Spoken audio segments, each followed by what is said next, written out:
kept pushing on, but then you went too far. When your ship has sailed and all your dreams are lost, everything is wrong, you feel like it's your fault. Just remember, I will be there for you, baby. Remember, there's nothing out there to get you, don't forget it. When life throws lemons, just call me. Just call me. Just call me.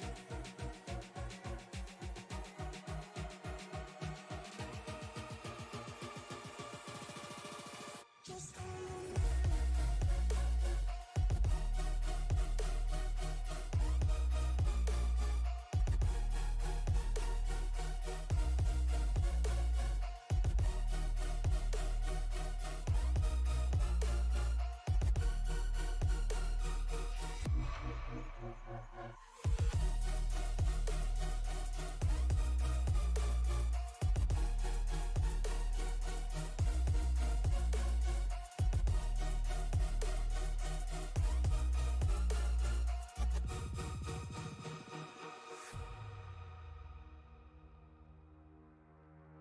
You're stronger now than you ever been. You gotta leave now, it's time to catch the wind. You will climb up high and look through the clouds. And when you're feeling low, I know you'll bounce back. Oh, and just remember, I will be there for you, baby. Remember, there's nothing out there to get you, don't forget it. When life throws lemons, just call me. Just call me. Just call me.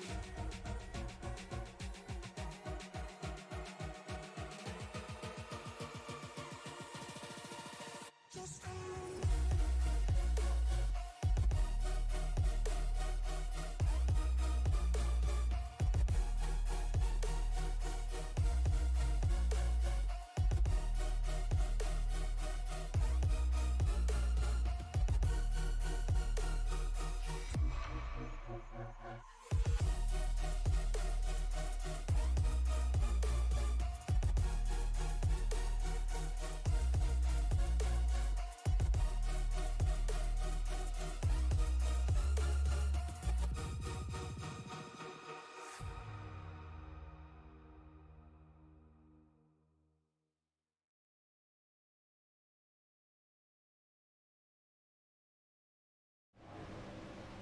Welcome everybody to the championship night here in the SCL Winston Cup Series. Merkel Engines 125 from Atlanta Motor Speedway. I'm Mike Demoni up in the booth, joined with me as always, Zach Woods. Zach, how's it going, man?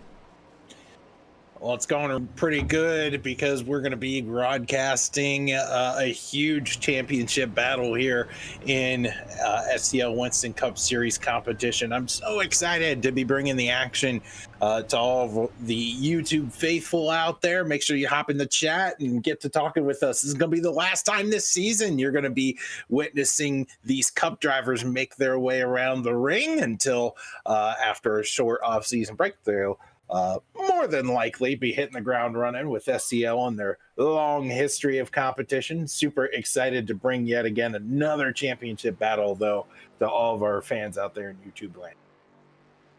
Yeah, definitely. It's going to be a tight race right now. Lilith Peters went out and did what she had to do last week and pretty much dominated the race at North Wilkesboro there. Leading 69 laps, taking all the points she could get to cut that lead of Justin Lewis's down to just 26 points. So we'll see how that shakes up once we start rolling here. There will be if in the ticker you will be able to see the top three drivers. Their names are all going to be blue, so you can easily keep track of where they're at on track and kind of know where your favorite driver is going to be. Yeah, really excited to take a look and watch this championship battle throughout this race. Again, just a reminder for the people at home, if you're familiar with NASCAR history, these our friends here at SCL, they run the Winston Cup Series points. So it's not like we're racing for stages. It's the old school kind of style where if your driver has a bad night and they're stacked way back in the field, then there's a lot of points to be made up. It's all about survival and making sure you get those bonus points for perhaps leading a lap or leading the most laps here tonight. Yeah, definitely. Looking back through, it looked like Lilith Peters is going to have to finish 5 to 6 positions in front of Justin Lewis. So we'll see how that, we can kind of keep track of that as they're going around the track. Right now, though, man on the top of the board in the Merkel Engines number 2 Ford is Todd Merkel with the 31-39. I tell you what, Todd's been on a bit of a hot streak as of late, so it's not a shocker to see him up front, but he's always pretty steady when it comes to these we call them plate races, but they don't run a restrictor plate anymore, but these high intensity, high drafting race tracks. But as we say that, Lilith Peters now jumps to the pole position in the 101 machine. Yeah, threw down a pretty quick lap there, 31-38. Isaac Love, I'm going to say one of the standout rookies here. 31-41 there.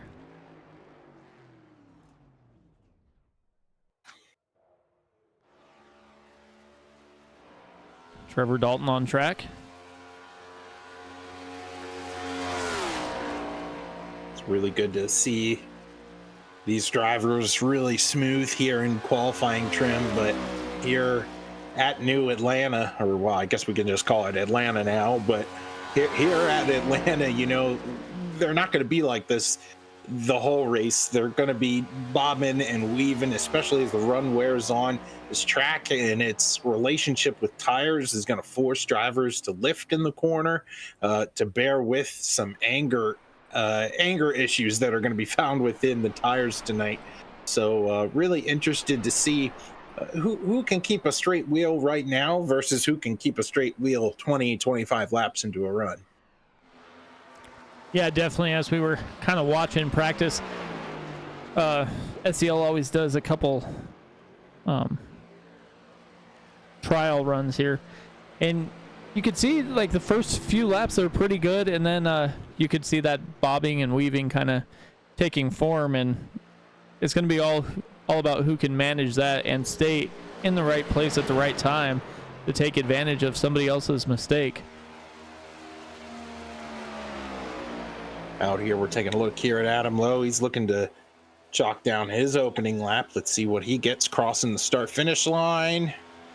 We'll bump him up to the 21st position. So a little work to be done here for the 58 machine. Yeah, got his first lap in. We'll see how he can go any faster that second lap, which it seems like everybody's been running fairly quick that second lap. So we'll see if he can jump a few more spots up here as he's getting ready to finish his second lap.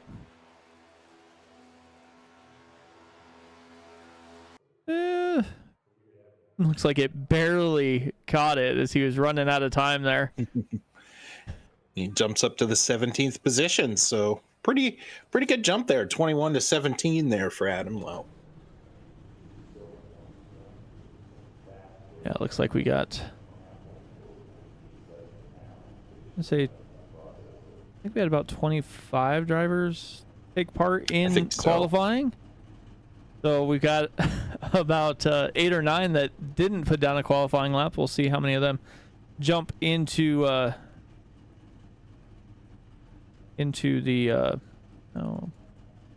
session here. So, and we must have missed Maxwell Caldwell coming back and throwing down a heater here as he has a 31.38 as well. So he'll take the pole. Lilith Peters starts outside row 1. Row 2 is Todd Merkel, Austin Call, Isaac Love, and Cody Oliphant in row 3. Row 4, Gary Madu and Michael Matta. Chad Jones and Jonathan Casebear make up row 5. Row 6, Ronnie Hurst and Joshua Yarborough. Row 7, Shane O'Neill and Derek Wagman. Trevor Dalton and Justin Lewis in row 8.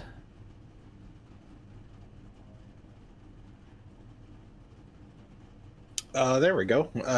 Adam Lowe and Craig Forsythe going to roll off 17th and 18th tonight. 19th and 20th will be Jeremy Flanagan and Bruno Latour. Johnny Lefevers Jr. in the 45 machine will come off the grid 21st today, and side by side with him is the driver of the Skittles 38 machine, Zach Archer. John Pensula, a new name for us up here in the booth, piloting the 750, will qualify 23rd. Justin Horton in the 64. Expect that 64 machine to not stay in the back for too long tonight. David Hanna in the 28 is the last car to make time this evening. And then we have a few familiar faces back here, including Matthew McMeekin, Steven Johnson, Will Salamone. All three of those drivers we know pretty well in SCL competition. Brennan Cornier has made multiple starts here this season. Chris Melton, Jeffrey Beck, Matt Metler, we know that name up here in the booth, and Raymond Kimmel in the 783. All those drivers did not make time, so we don't quite know if they are going to be gridding up for tonight's event. But so far, 25 drivers take the opportunity to qualify tonight. So that's how many we know exactly are ready to race here this evening. Looks like we got just a few that haven't jumped into their rides right now.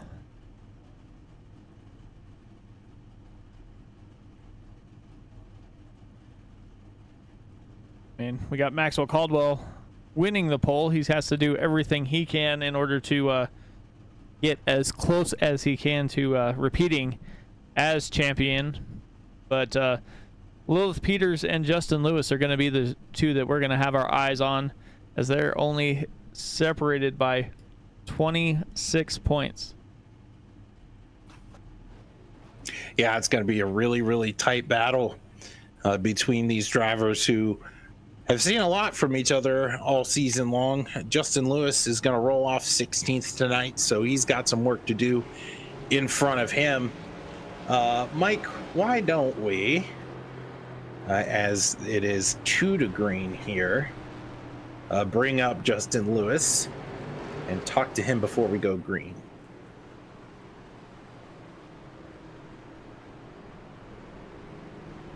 Justin Lewis, you're with Zach Woods and Mike Damoni up in the booth. You have a copy?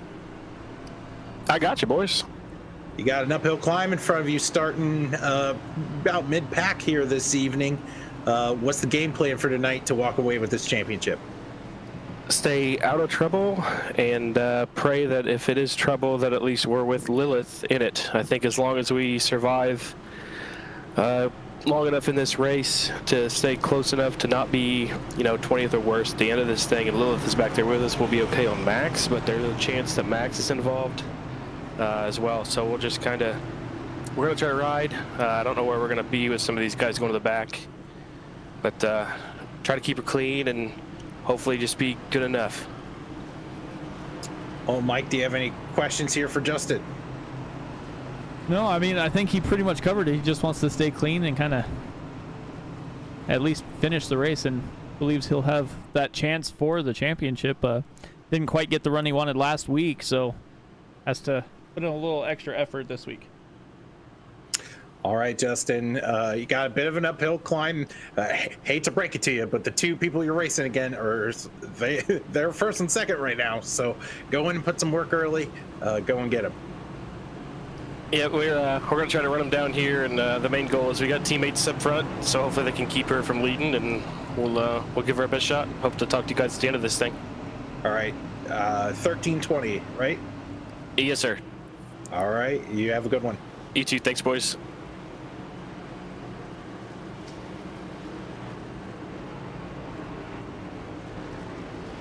Getting in the mind of a championship contender here tonight. I love this battle that we're going to be seeing, Mike, because it's not a done deal. And you heard it with Justin. He knows that there is some risk still to be had here at a racetrack that is now a wild card on the NASCAR circuit. Yeah, I mean, you're usually thinking like Daytona or Talladega, you know, you could easily get involved in one of those big ones. Well, now it's the same thing here at Atlanta, so he definitely wants to stay out of trouble and, as he said, keep his teammates out in front so Lilith doesn't get those extra bonus points for leading. Side by side, we will have two championship competitors duke it out on the front row. Maxwell Caldwell with Lilith Peters to his outside.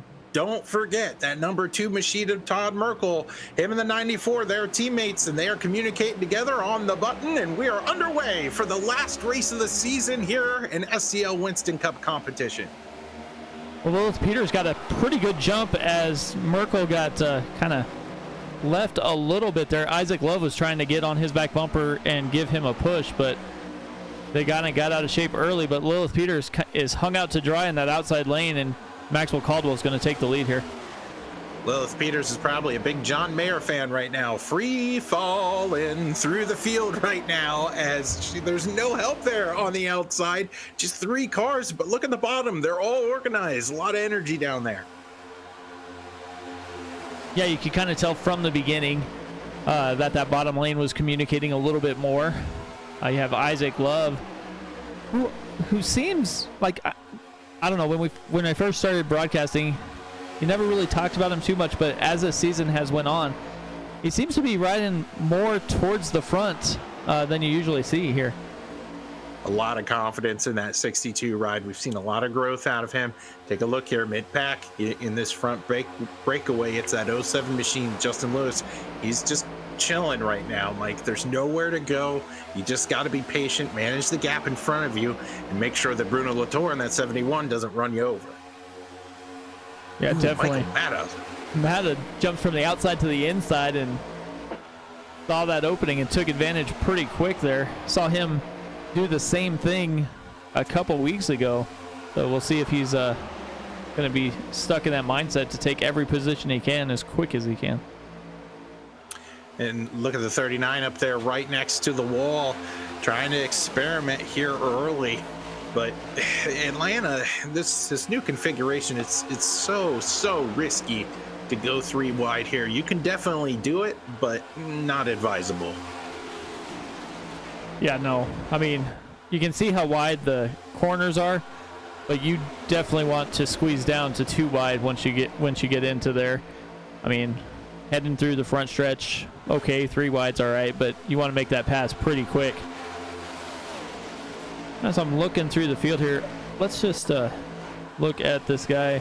He's currently in 17th, but he's run the fastest lap of a 29:45. That's Zachary Archer in that 38 machine. Yeah, Archer was able to break away from that second pack and then catch just enough draft off of this first group where it slingshotted at him up here. We're going to see some crazy fast laps tonight from drivers who are able to catch the draft of the guys in front of them and then rocket up towards the field. As you can see here, the battle for the lead, it's not really a battle anymore. The 62 of Isaac Love to the point. Yeah, 62 of Isaac Love jumped up in front of Lilith Peters, and that outside lane is working pretty good as those 2 cars have hooked up. We'll see if Lilith Peters is going to try and drive down in front of Caldwell if she gets clear there or stay up here with Isaac Love. The other thing, Isaac Love is almost going to get shuffled to the middle there, but they have that lap car they're coming up on. Steven Johnson, it looks like. I think I heard all of YouTube land along with you, Mike, go, ooh, all at the same time as it was getting really dicey between the 62 and the 101. But yeah, they're catching lap traffic right now. Here's Steven Johnson. He's going to pull down to the inside. This is going to get really interesting. Will Caldwell ease up behind the 44 and use him as a draft? No.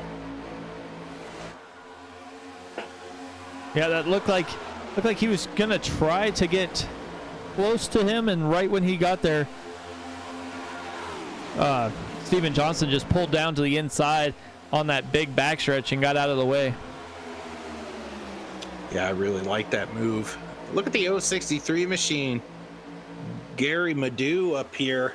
Haven't seen a lot from him, but really really driving the wheels off this thing on the outside line. Now, this is something that Lewis and Caldwell didn't want to see. They didn't want to see Lilith Peters lead a lap in order to cut into that playoff championship lead.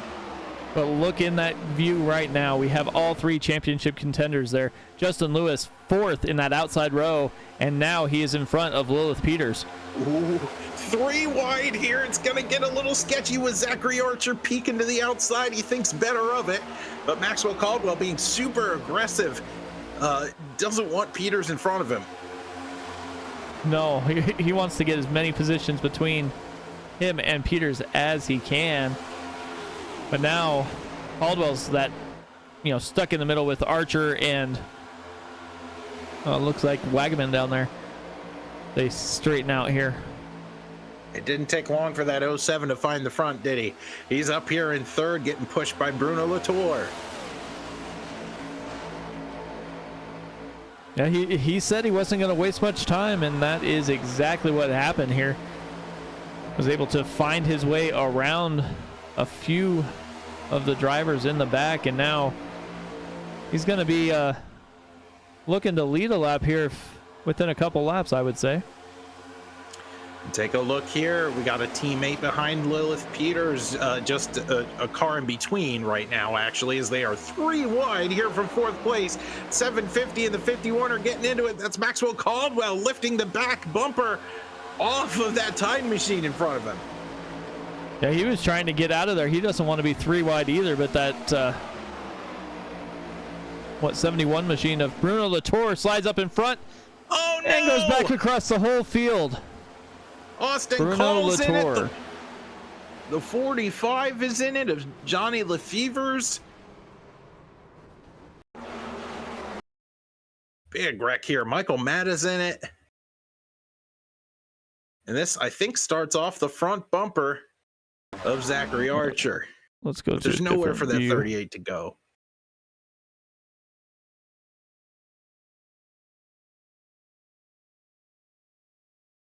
Three wide, but Archer coming down. Yeah. Archer comes down, tags him right in that bumper, and is going to send him around into the wall, and then he gets him coming back. Flanagan looks like it. Wagman. Yep. Is Call tries to avoid it and gets hit. Looks like Madden might have got out of it. The 45 machine's in it.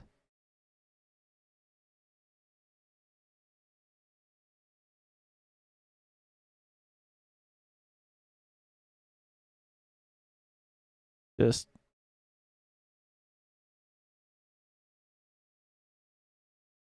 So it's just a chain reaction here, causing some chaos here within the first 15 laps of this event.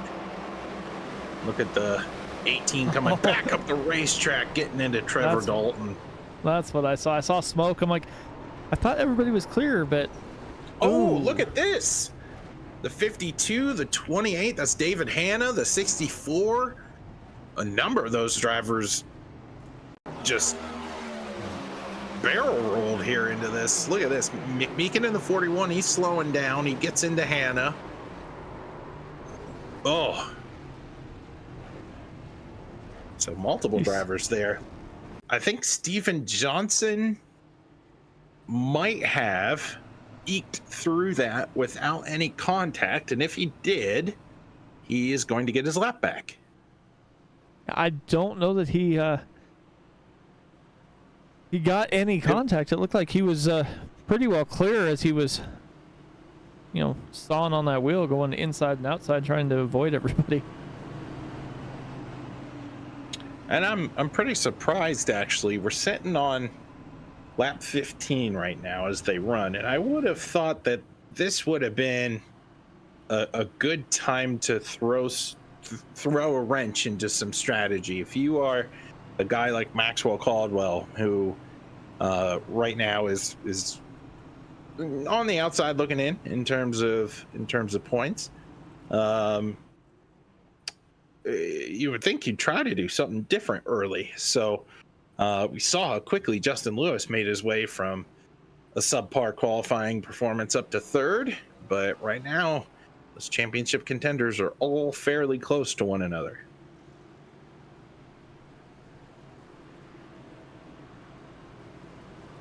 Yeah, definitely odd to see that.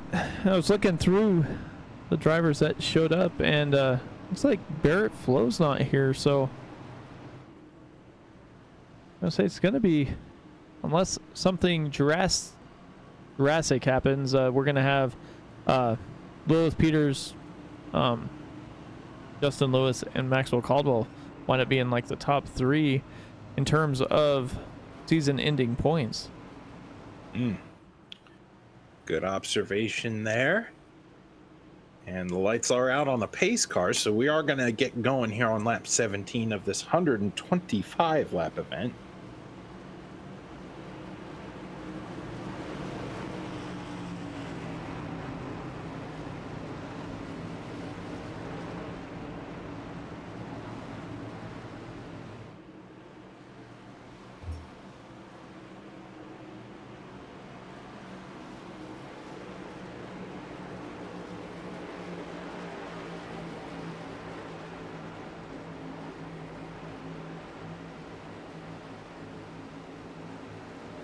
Isaac Love with the button is going to hit that restart zone with Justin Lewis right behind him, and down and away he goes. We'll see how good of a restart those two can get. It looks like they're probably going to clear that outside lane.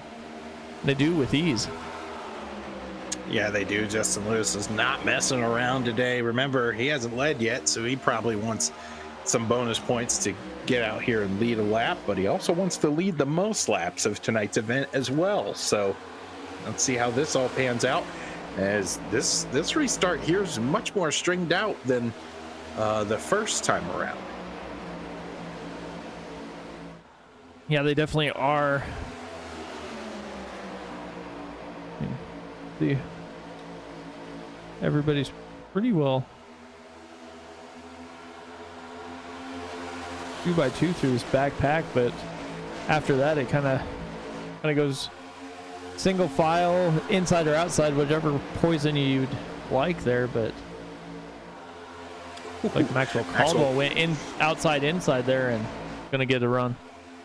He's gonna try to use as much side draft as possible to will that low line back to the front. You noticed here early on that these drivers now are starting to migrate a little bit up the racetrack. That's because these cars lose their grip here at the new configuration of Atlanta. When you get going on fresh tires, sure, racing down low, that's the shortest way around. Obviously, that's quicker for any competitor, but the car will not like you about 15 laps into a run. So we have these drivers starting to migrate up the racetrack where the banking gets more progressive and your car just settles in a little bit better. Yeah, definitely. And the other thing, about half of the field towards the back, hit pit lane on, that caution lap 14 there. Justin Lewis, though, jumps down in front of teammate and is going to lead this lap. Look at this. 0794 101, all in a line, begging for the other to get out of the way. Justin Lewis goes to the high line. He wants some run off the corner, gets a little sideways from Isaac Love. Side by side now, dead heat going down the backstretch. It looked like Justin Lewis didn't necessarily like the way he was getting pushed there from Caldwell, as it looked like that car was kind of getting a little out of shape, jumped up to the high line and was able to settle back in again. I'll tell you what, I've been very impressed with Isaac Love here tonight. He's been aggressive here early. We've seen that Exxon machine go out here and lead on his own, but now he's a good pusher, pushing that 07 to the front. Can we see a good pairing tonight between the 07 and the 62? And we'll see how that works out as Caldwell jumps up into that high line as everybody gets a little loose. Lilith Peters is down on the inside. The 063 of Gary Madu goes down and jumps in front of her, but then slides back up the racetrack. Well, he got into Maxwell Caldwell there in the trial a little bit. Max was trying to peek to the outside to get around this 063. Not going to happen that last lap. Let's see if there's going to be an opening that comes to fruition here in the trial this time around. Duck Maxwell's slow. Yeah, man, he's just trying to will that thing all by himself. It looks like he got a pretty good run there, and then the 063 kind of side drafted all the momentum away as he starts to go back in the field again. Has to depend on Lilith Peters to give him a push back towards the front. Look at that, we're 4 wide back here, back towards where Todd Merkel's at. They were 4 wide just for this briefest of moments, but they all sorted it out. Steven Johnson right now trying to muscle his way back through the field. We have him on timing and scoring at 29th right now, so he did not get his lap back last time around. Yeah, it does not look like he did, but Michael Matta there is kind of trying to push anybody to the front. He's trying to figure out what line he wants as he's been moving around every which direction, but just can't seem to find a way to get moving forward. Back up here, we're 3 wide with Isaac Love and the 63 and the 2 machine of Todd Merkel. Meduse found himself in the sucker hole, free falling now. Ooh, the 63 in the fence.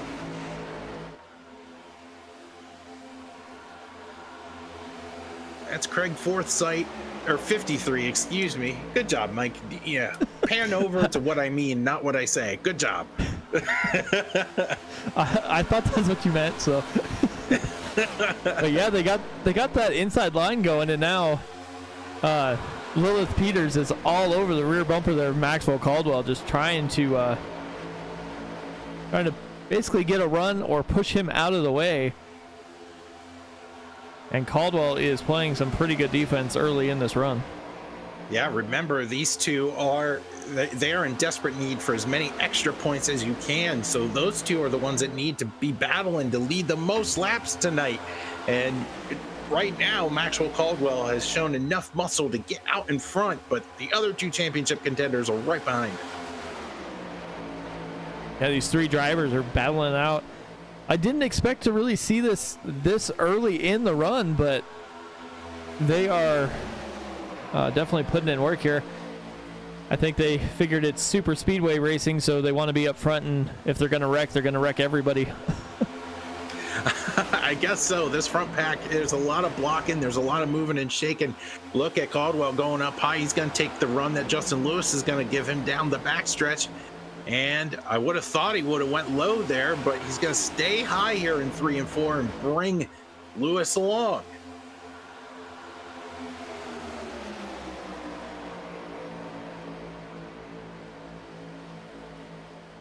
Yeah, he's going to stay up there with Lewis. I mean, I know they're teammates, but they are still battling for that championship, and Caldwell needs every point he can get, as he is a little over 100 points behind Justin Lewis at the moment. Yeah, just remember. Oh, Lewis in the fence. Lewis has got to keep it in the fence to not wreck the field. He's going to be free falling now. He's going to wind up outside the top 10, barely holding on to the top 15. Oh, we have a wreck. It's Lilith Peters. Oh my goodness. We were so focused on Justin Lewis. I mean, this is huge net code between Love and Lewis. Or Love and, there we go, Love and Peters.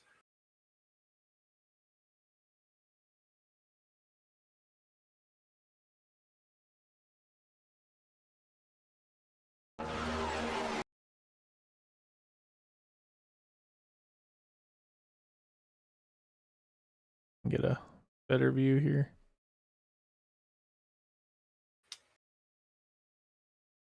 You can see here on our replay, Peters floating up. But I mean, the gap was there with these 2 drivers. Would they have met? Maybe. Probably, but certainly not at that moment where they supposed to meet.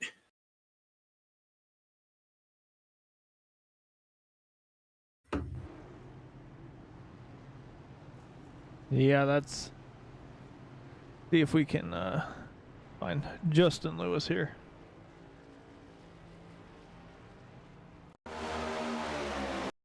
We'll have to rewind it some more. Yeah, this happened in the middle of 3 and 4. And I think he got out just the slightest bit out of the groove.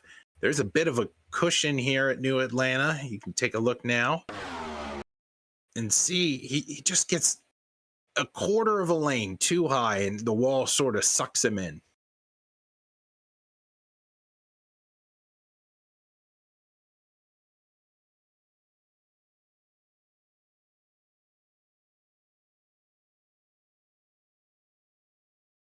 See, now he's going to start to make his corner entry. He's straddling this seam. And take a look at those left sides. It just skirts off that seam and flings him up towards the fence. Yeah, look at everybody behind him. Great Isaac job Love here. did a pretty good job to get by. I mean, even Archer. Look at Archer. That was pretty close. Ooh. Steven Johnson, that move right there is going to give him the lucky dog.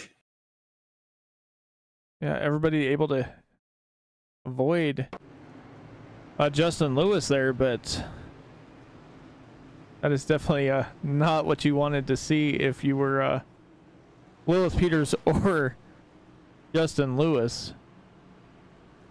So they both fall down the board a little ways. Looks like Justin Lewis is back in 17th and Lilith Peters is 27th. And Mike, we've got some strategy already unfolding here. We got some drivers who pitted on lap 14, like Raymond Kimmel here in the 783 machine. We have some drivers who just pitted on lap 31. That's from Matthew McMeekin on back.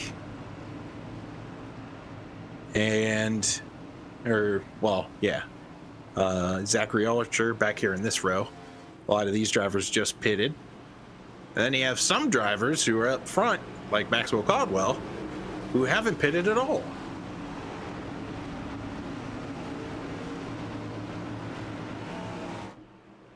Yeah, Caldwell's going to have the button, and he's going to try and get this restart and get back out to leading the race. He's got Merkel behind him, and they are down and away.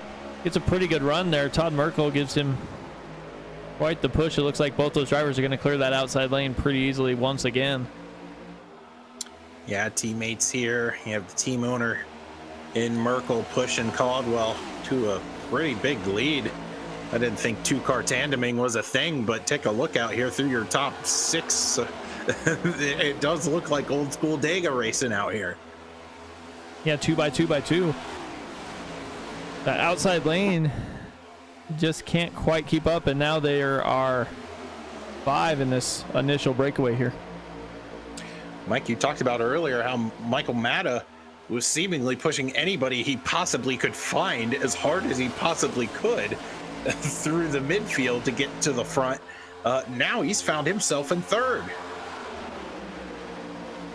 Yeah, took that pit strategy, got that track position. Now he's up here battling with Merkel and Caldwell for the front, and we'll see how well that 16 machine can push these guys up front.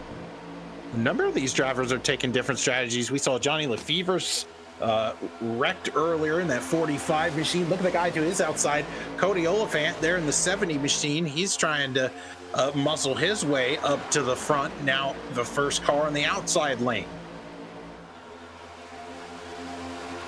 Yeah, that 70 machine was pretty quick in practice. Didn't quite get the qualifying run that he wanted. I mean, he still started top 10, and now he is battling back towards the front. We'll see if he can get this outside line in as Flanagan's in the wall behind him. He's got to keep this it up outside there. line together.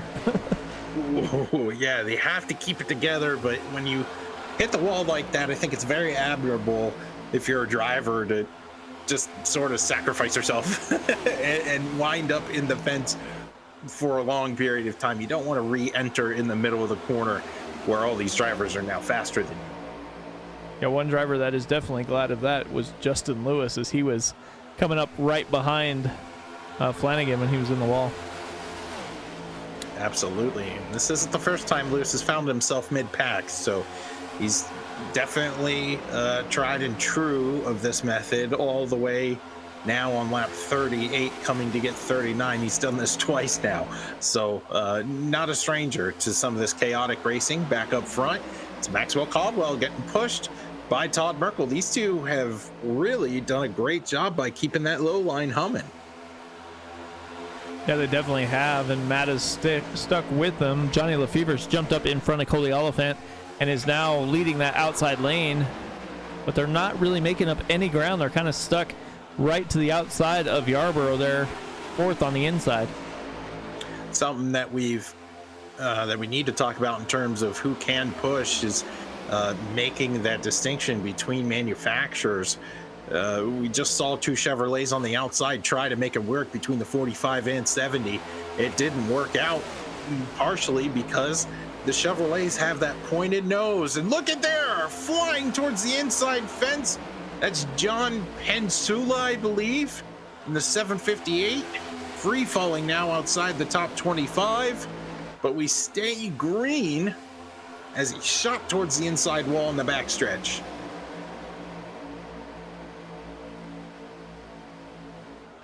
Yeah, that is not. What do I want to say? Let's take a look here. I'll have to rewind it. Yeah, he'll make it to pit road. So anybody who's rooting for that Tide machine, he has made it to pit road safely. But take a look at this.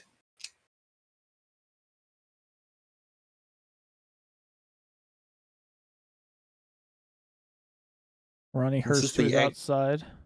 Yeah, Hurst is outside, McMeekin behind him. And in this situation, if you're the car on the inside line, you are sort of expecting the outside lane to drift up towards the wall, but you can look to your left and right. Just hard impact there. Broke a toe link, I'm sure. Definitely not what he was thinking was going to happen there, as Hurst came down just a little bit, but back up front, we've got 5-6 cars on that inside lane working together here. Oh, Steven Johnson! I don't know if he grabbed the wrong gear or what there on the apron, but the lap car of Steven Johnson is around. Not quite sure what happened to that 44 machine. Take a look at this. The pack's trying to catch him. Oh, man, that could have been the worst. Good thing he went to the wall. Oh, the worst case scenario right in front of the leaders. I only remember one ever incident that happened like that. Well, up here, look at Bruno Latour now. He's in the fence. He's got to keep it up there. Again, the further along this run gets, these drivers are going to suffer from ill handling race cars. Latour is going to lose contact with this first pack. Meanwhile, Justin Lewis is very content on just riding back here, waiting for the next person to hit the wall. Yeah, Justin Lewis is now... What? Todd Merkel! Oh my goodness, I'm sorry, Mike. Just slammed the door in the face of Cody Oliphant. Yeah, Cody Oliphant jumped down to the inside now and is going to try and basically regroup here. I have no idea how they didn't wreck. Wow. Oh. But what I was going to say is Lewis and Peters are not too far apart right now. One car separates them right now. Yeah, they've been very methodical in terms of just being patient and letting the race come to them. You have a number of these drivers who haven't taken tires. They're now suffering in terms of handling.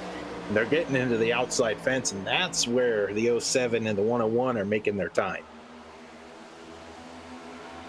Yeah, definitely both of them came down in had to fix their cars and now are marching back towards the front.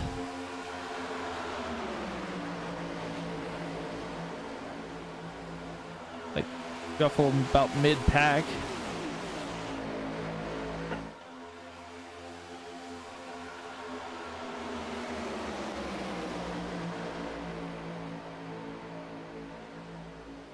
If you're wondering who some of our biggest movers are tonight, look no further than 5th place in that familiar paint scheme that the 041 runs every single week. That's Matthew McMeekin. He's up 22 from where he started. And if you're wondering who might be second on the pylon in terms of that adventure, don't look too far, because it's Zachary Archer here in the 38. I'll say, other than that, there's only one other guy making some moves, and that's Raymond Kimmel. He just went up another couple spots as he's making that inside line work.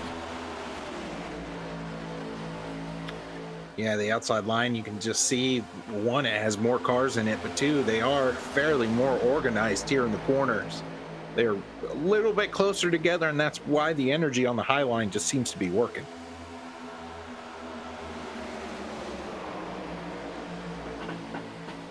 Michael Matta trying to push Oliphant now.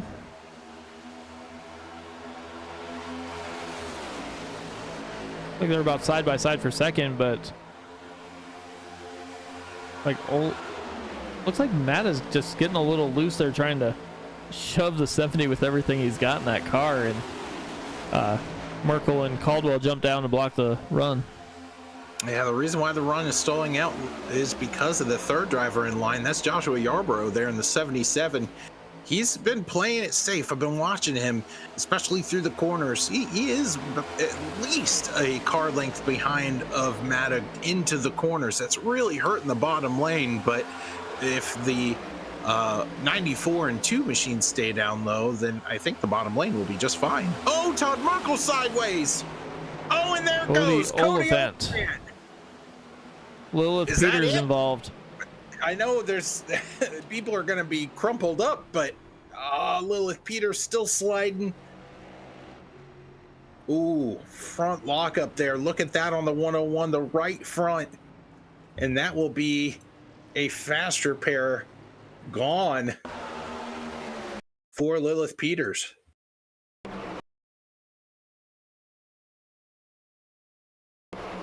Let's find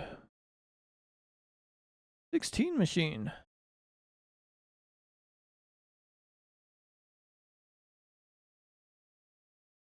Well, let's more than that. Yeah, you're right. Oliphant got in the back of Merkel. Let's rewind that just a little bit here. Yeah, so Oliphant gets into the back of Merkel.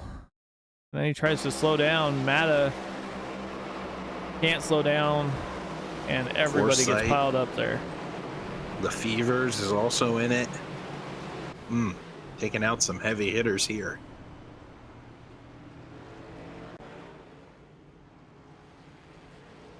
Yeah, the front wheel. So definitely going to hit that fast repair. Not something you want to see on a championship race day here. Ooh, and overshooting the pit stall, so you have to back up. Boop, and there's your fast repair.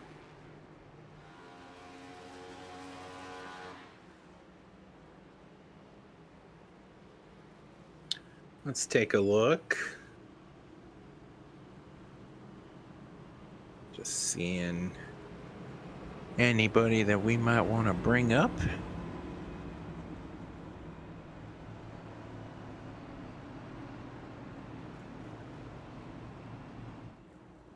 I mean, I know who I want to bring up. I want to bring up Lilith Peters, but I don't know if I don't know if that would be a.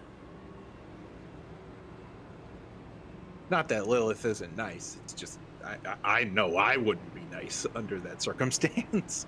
So let's bring up Zach Archer. How about that? We talked about the 36 machine, and I'm gonna bring him up here.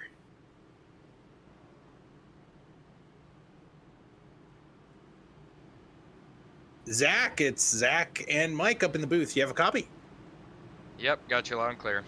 You've been in the middle of a few incidences tonight in terms of where all the hustle and bustle's going on. Looks crazy around you seemingly all the time, but you've willed that Skittles machine up front. You look sort of sporty. It's not quite like your qualifying lap. So what have you picked up here, and what's making you go right now? Just staying on the top line. That top line just seems to be working way better than the bottom line. And yeah, I mean, that's honestly it, really. Well, it looks like the lights are out on the pace car, but it looks like here on our timing and scoring, last time you came down pit road, everybody's moving right now, was on lap 52. Can you make it on one more stop? Yes. Actually, I believe I can make it on just stopping for tires, and that is it. No more fuel. All right. Well, I'm going to put you back in your chat and go out there and get them. I'll try my best. Thank you.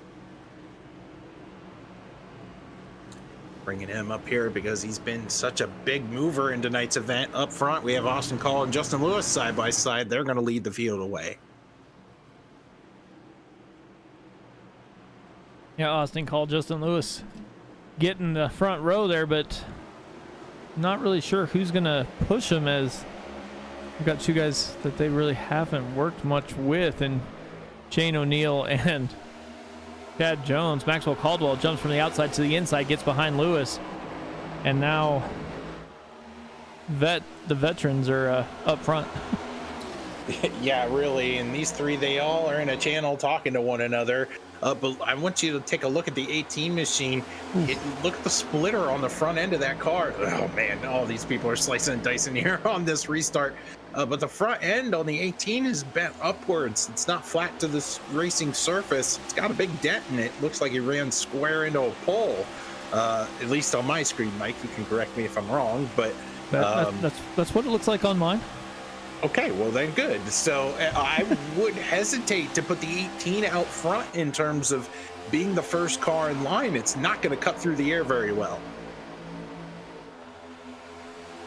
Definitely, but he could definitely push these other drivers to the front, and kind of looks like what he's trying to do here. Stay with these two leaders. Yeah, Maxwell, he's just pitted, right? He just pitted on lap 52, so he's got a couple fuel goods on the race car. They had to make their way around a number of drivers who are holding their own in the 75 and 240 on a little bit of a different pit strategy. Yeah, that's kind of the interesting part that I'm looking at here, Zach. So we have Justin Lewis, who last pitted on lap 31. So you know he's going to have to come down for tires and fuel. I mean, he's going to have to. Almost had to come down for damage repair. Yeah, holy crap. These guys are feeling a little sporty up here.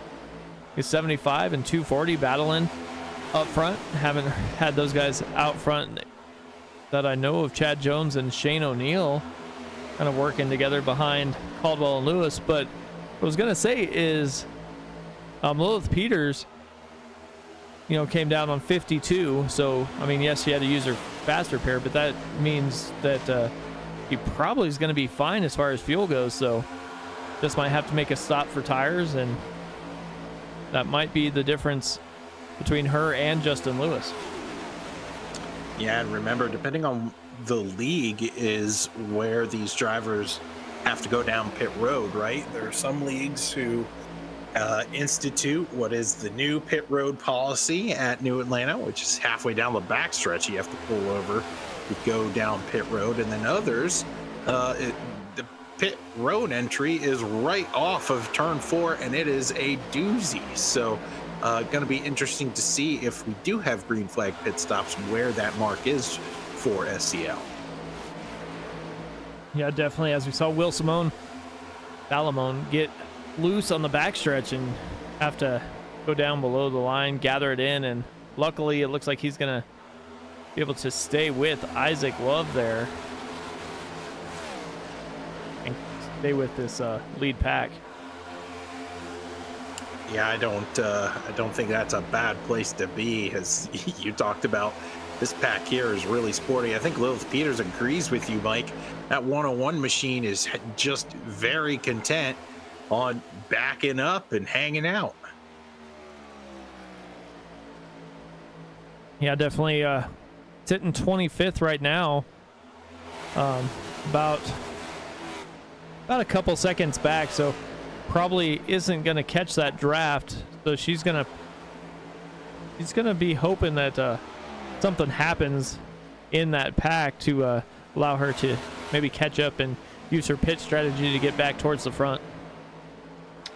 Meanwhile, back up front, we have Maxwell Caldwell and Justin Lewis all within earshot of each other. So not the best case scenario for Peters at all, but had a blink of an eye, this could all change. One mistake and we could have a whole field wrecking into one another.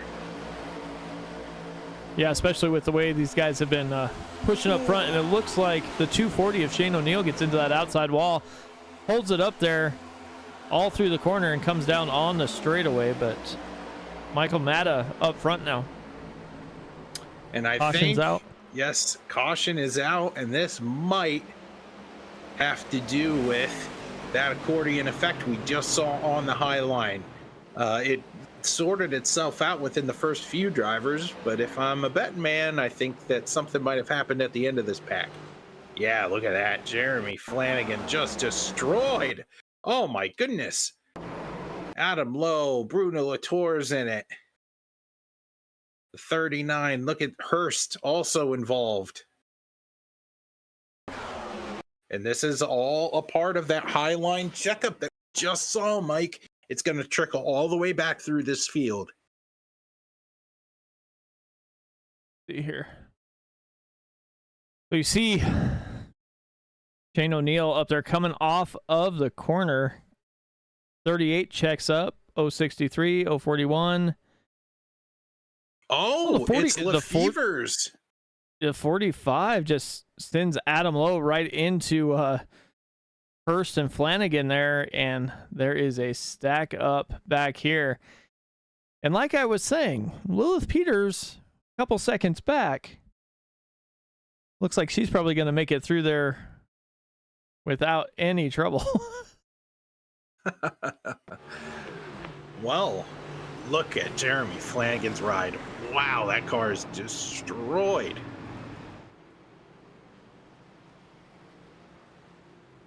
We'll have to see if Flanagan's got a fast repair in his pocket. Of course, this is one of those allies for Lilith. You know, Lilith probably was excited that the wreck happened to slinky up back towards the front. There's Flanagan. He's going to get his fast repair. But when your drafting buddy's involved, that's it's not the best case scenario. So definitely some interesting developments here in terms of who's your friend out there. Yeah, it definitely is. And it looks like Justin Lewis came down pit lane, which was as expected, but Lilith Peters came down as well.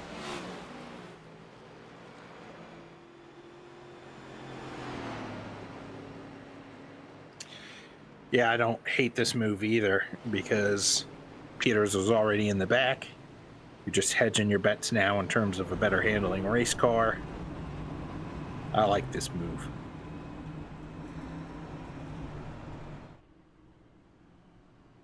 Yeah, she's still gonna restart in P20. So, I mean, you're gonna get in front of all the guys that were involved in that caution. So, I mean, might as well take a chance. I mean, you got about 8 positions to make up on Justin Lewis. So, we'll see how this plays out. Maxwell Caldwell is going to restart on the outside with Todd Merkel back there, and we've seen how dominant that outside line can be. So we'll see if the inside line is going to be able to get that jump that they were able to before. Yeah, not only are they dominant just, you know, by themselves as cars on the outside, but then you have the fact that the 94 and the 2 are definitely talking to each other in terms of when they launch. off the restart. So chalk this one up. I think this one's a done deal. That outside line's going to get a pretty big jump. Yeah, I would definitely think it probably will. The only thing will be if Matta can kind of trick him a little bit there. And he does have Zachary Archer behind him, so see, they're gonna be able to work together and get a jump. Coming to get lap 68 of this 125 lap event. We are chugging along here on the final race of SCL Winston Cup Series competition, at least for this season. It'll be the 16 of Michael Matta leading the field with Maxwell Caldwell to his outside. And look at this, Zachary Archer's able to get just enough oomph to perhaps clear the 94. Yeah, it looked like Archer might have missed a shift there as he gave Matta a pretty good push and then fell back about a car length or so, but he's still able to hang right with Caldwell there as they head down the backstretch. Side drafting off the corner and then running away from the car on the inside line. It's Maxwell Caldwell back out to the point as that top lane really finds its rhythm here very early. Looks like they were gonna try and duck down, but nothing doing as Matta had a pretty good run there. They will get down this time, and Matta will fall in line P3. Gary Maydew's hanging out there on the outside going, come on guys, I helped. I wanted to go down there too, but left out to dry for now with Forsyth and Lewis behind him. Yeah, Lewis is trying to figure out where he wants to go. He doesn't really have, doesn't seem like he has many friends in this little group here that's right around him. Archer to the outside. We've interviewed him not too long ago. He said this is where he's comfortable. This is where he wants to be. But I think it all depends on who he's pushing or getting that push from, as Maydew gets him sideways down the backstretch. Yeah, you can say you want to be in the outside lane, but if whoever's behind you giving you a push is not somebody you're comfortable with, you're going to see these guys bail and try and fall back a couple positions to get by somebody who they are comfortable getting a push from. It looks looking at... Oh, go ahead. I want to say, looking at the 041 sliding up to the outside there as well. Yeah, I think that's just handling there on McMeek, and the car's getting tight in the corner, getting arrow tight with those guys in front of them. Nowhere else to go but peek out to the outside, try to get some fresh air on your nose. You can kind of see these guys snaking around a little bit, going up and down. Just nobody's able to hold that line really steady as there is a caution, looks like in the back of the field once again.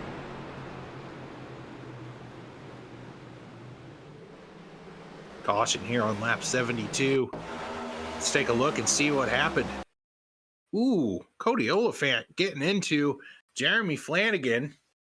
Oh, Trevor Dalton squeezes on by. Look at the 43.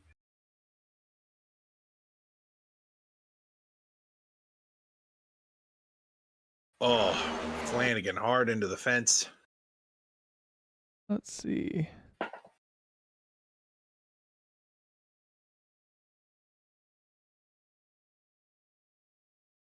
Wow. Got a little bit of contact, but definitely not any worse for wear, I do believe.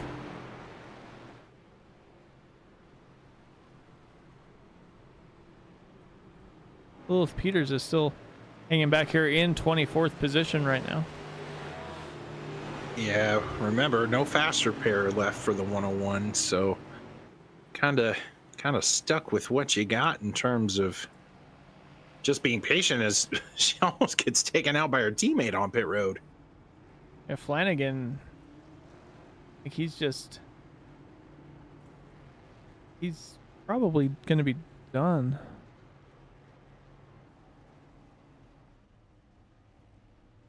because he burned his fast repair last pit stop, so he'll be sitting there trying to get that repair completed.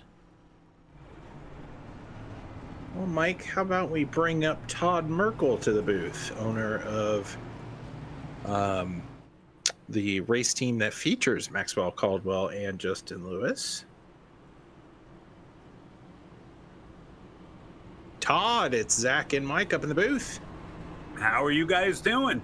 Mid-race interview here, exciting stuff, and wanted to bring up the team owner who's got a lot at stake tonight, and not just a team owner with a lot at stake, but the racer up front here in second. Explain to the viewers kind of what's going through your mind as you have a few let's say pokers in the fire right now. Yeah, there's quite a bit going on here, you know, sponsoring this race, and I happen to run really well here, and Maxwell runs really well here. He's got a wildly outside shot of winning the championship, so we're kind of hoping for that, and we're having a good time out here. Yeah, not to mention Justin Lewis as well is hanging out in your chat room, so we know that all of y'all talk to each other, and definitely a lot going on in that room. You're gonna aim for the win, or are you gonna push your boy to the win? Oh, I'll take another second. That'd be fine. As long as I can shove that 94 across the line first, I'll be very happy. All right, well, we know the game plan from Todd Merkel. Go and get him. Thanks, guys. That's Todd Merkel, of course, sporting that Merkel Racing Engines very familiar bright neon yellow and blue paint scheme. He's also the sponsor for tonight's race in the Merkel Engines 125. Yeah, definitely sounds like a happy guy pretty much no matter what happens here. Enjoying his time out on the track, and got that the 94 up front and with the shot at the championship, and he's running up front, so you never know what's going to happen. Yeah, absolutely. 2x2 are these teammates up front, and they have worked so well together. I wonder what kind of gamesmanship we're going to see from the front two in order to get hooked up again. I do like the two being behind the 94 because he is a Ford, right? He's got that flat front on the front of his race car. Let's see, as they are now getting stacked up, ready to go. Caldwell with the button, and he is back underway. Look at Mata, though, hanging to the inside of Todd Merkel. He's not going to let him in. No, Mata did not let him in, and he kind of moved just enough to say, hey, you know I'm still here, right? So Caldwell is going to play both lines, inside, outside, goes to that outside line and drags Todd Merkel to second. Wants that number 2 machine giving him a push. Mata back in third or fourth with Yarborough just to his outside. Death taxes Joshua Yarborough on the high line. It's the 77 machine making his way to the front now, riding the outside wall. Look how aggressive he's gonna side draft it. It's hard into the fence. Todd Merkel and company. Aggressive side drafting leads to this incident, taking out a number of heavy hitters. Zach. I don't.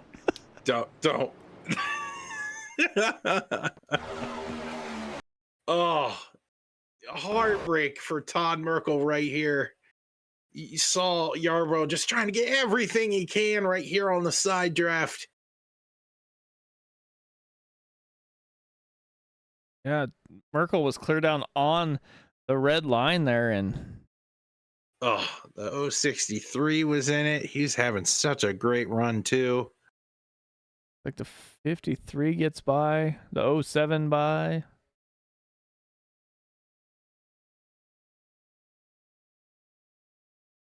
Oh, I'm just 240. gutted for Todd. We just got done talking to him. Oh, Steven Johnson gets a piece of it.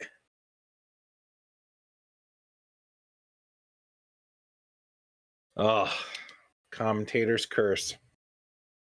It's real. It's real. And I can't even blame Mike for it. Not this time. Let's see.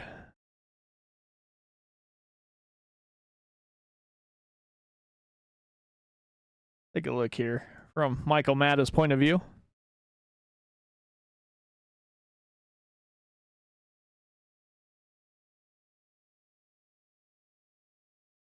I don't even know if I don't even know if they really touch, but that definitely does a number there.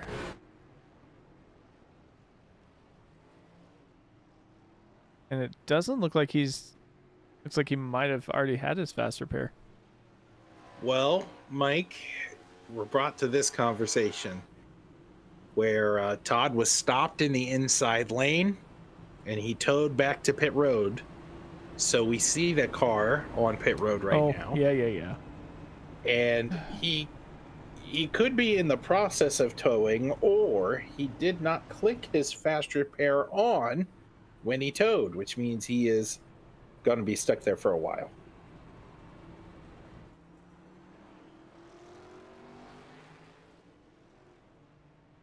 So we'll have to keep an eye out here for the tube machine back here on the racetrack.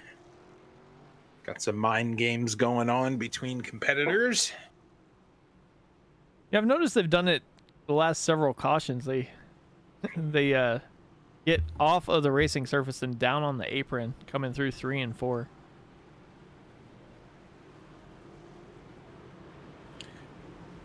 Well, I want to do it again. I'm gonna do it again, Mike. Okay. I'm gonna bring in the driver. They're stacked up, so. Are they stacked up? Are the lights off? Yeah, the lights are off. They are. Man, they played that okey doke game down pit road, and they did all that single file with 1 to go, coming to get 1 to go. You don't normally do that. That's why I thought they were on a different lap. Well, it looks like they're stacked up, ready to go. Man, SCL's getting us on the front. They're getting us on the front end of races by changing the pace laps, and now they're getting us mid-race by doing these games here during laps where you're not supposed to do them. So what are we to do up here in the booth?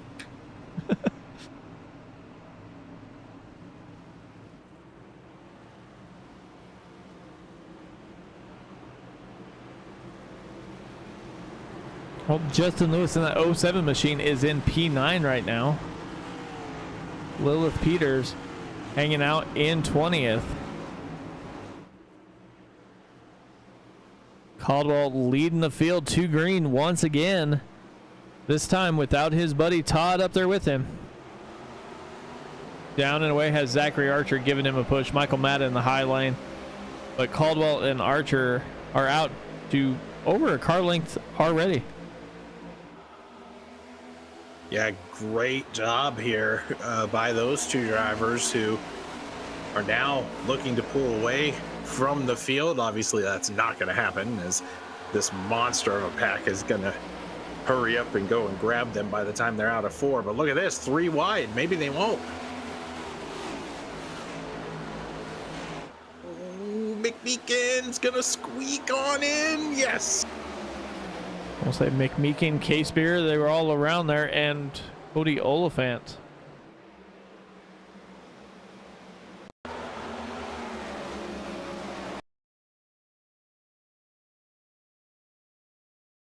It's tires just on the apron there, slowing down.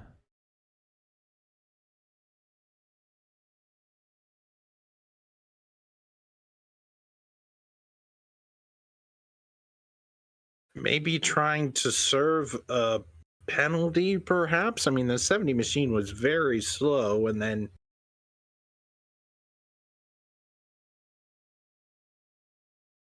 looks like there's no incident there, and then he's disconnected from the server.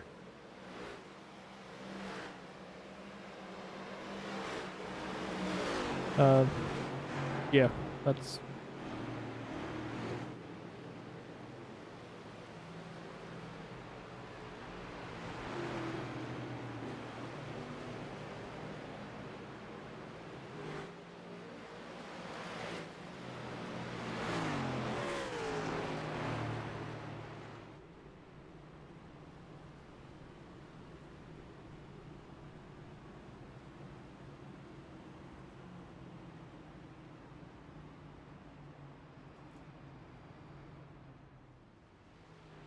All right, so under quick caution once again here. So Zach, since the lights are on the pace car, who do you think you might want to bring in this time? Wow. I'm going to bring in Jonathan Casebeer, the driver of the 05 machine.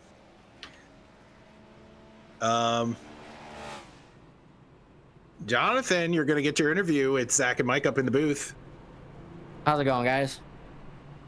Oh, it's going great. Hey, a little birdie told me at the beginning of this race, if Lilith Peters snags this championship, you are in a close enough battle for Rookie of the Year to go and snag that.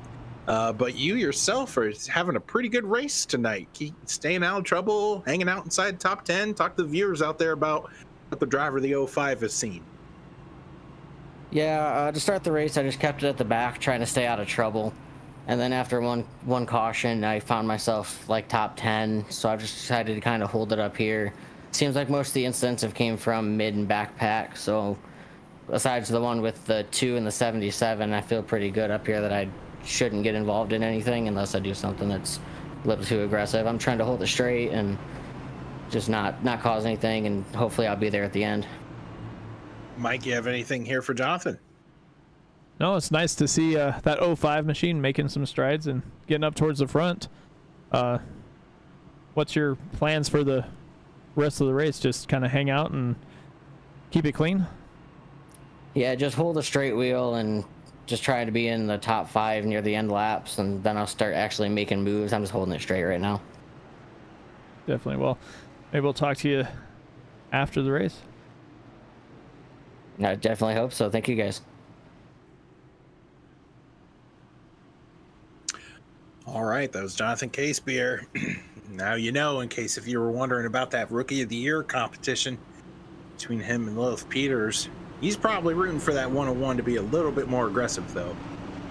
Well, that's kind of what I was thinking as far as the rookie battle was heating up, but I figured if Lilith didn't win the championship, she would definitely win that Rookie of the Year, so... Yep, so looks like that 36 machine or 38 machine, goodness, come on, use your eyes and say what you see. That 38 machine of Zachary Archer, he's not going to be starting behind Caldwell this time. He's going to have the shot to get the jump here on the restart. Yeah, we'll see how that's going to work here as... Don't know that he's in the chat with Matta there, so it's just going to be up to him and see how close Matta can stay with him. Caldwell waits till the end of the box to go and gets about a car length on Raymond Kimmel. Well, that might come back to bite him because that top lane is pretty hooked up right now, although it's 3 apiece, so forget about what I'm saying. It's going to depend on what 8th, 9th, and 10th are going to do in terms of the battle for the lead. And Michael Matta is all over the back bumper of Archer, pushing him. Seen him do it almost all race. He was able to lead a couple laps, but usually he stays back. Ooh, under caution. We are under caution again, just 1 lap into green flag racing. Ooh, something must have happened to that 063 machine here. That's Gary Maydew. He just really slowed down. Looks like Gary Maydew is coming to pit lane, and 170, I mean, yeah, it looks like he was just slowing down, headed to pit road, and just checked everybody up. Wow, look at this. Merkel's in it. I figured we'd been saying Trevor Dalton's name all night long. Reasons. Look at the 43 skirting across the grass.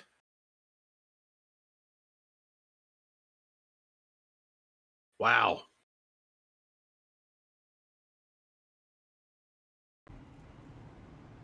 So that's 2 I mean, 2 instances in a row at the same spot where we've seen drivers check up super aggressively. So if anybody's wondering where pit road entrance is, it is off of turn 4, right? Because he wouldn't be making that we move had that down conversation. the backstretch. Yeah. And this is why, right? This is why in real life NASCAR, they've done that too, where they looked at the turn 4 entry to pit road, and it is such a high speed corner. There's nowhere for other drivers to go. And that's why you're now seeing a number of leagues implement this rule, even though it's not an iRacing rule. It just says, hey, you're going down the backstretch halfway down, you're going down pit road, get underneath that red and white line and get down to pit road speed, make your corner, and then go down pit road. So I don't think too much longer we're going to see iRacing keep this turn 4 option, because it does create a lot of chaos. Yeah, I mean, you're going from basically a high speed, but you're also going from that 28-degree banking to nothing pretty quick there, and then trying to slow down all at the same time. So it's not ideal to be entering that position. So back up front, we take a look here. I mean, this grouping really hasn't changed. One guy I want to highlight here just briefly is Craig Forsyth. He is in the 53 machine, second car on the outside. Been a pretty strong run there for the Catmobile. I think probably one of the better runs we've seen out of Craig. Yeah, I don't recall seeing him up there too much, but he finds himself up towards the front, up 14 spots.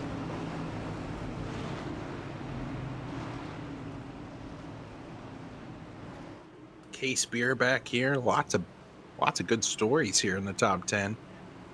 Ronnie Hurst, Brennan Cornier. Yeah, there he is. Chris Melton as well. I feel like we haven't talked about Melton, but that 52 machine's been hanging around in the top 10 for most of the day. Pretty machine too. Yeah, looks like they're trying to get all stacked up here. Lilith Peters up to 14th right now. Justin Lewis 5th. Maxwell Caldwell with the button has Matta behind him. And Matta's going to stay right with his bumper. Maxwell's waiting. Almost to the end once again. And still manages to get about that car length. Justin Lewis is right behind Matta on that inside lane. And there are 2 Lone Rangers out there on the outside right now, free falling back through the field. Oh no, never mind. Justin Lewis is going to pick him up in a super aggressive move to the outside. They have numbers right now on Matta and Caldwell up front if they can just get up there. I would not have expected to see Lewis basically abandon Matta and Caldwell there, but Matta super aggressive, slides in front of Lewis and says, no, I'm going to leave this outside line this time. Meanwhile, up front, Caldwell's doing everything he can to bob back and forth, known as an aggressive plate racer. But look at this. It doesn't get much more aggressive than that. High to low goes Matta for the lead. Oh, and back up top again. And back down low. Wow. What a move. I don't know if I'd try that again if I was Matta. I wouldn't either. I mean, that was a crazy, crazy move. I can't believe it worked one time. I don't think it'll work twice.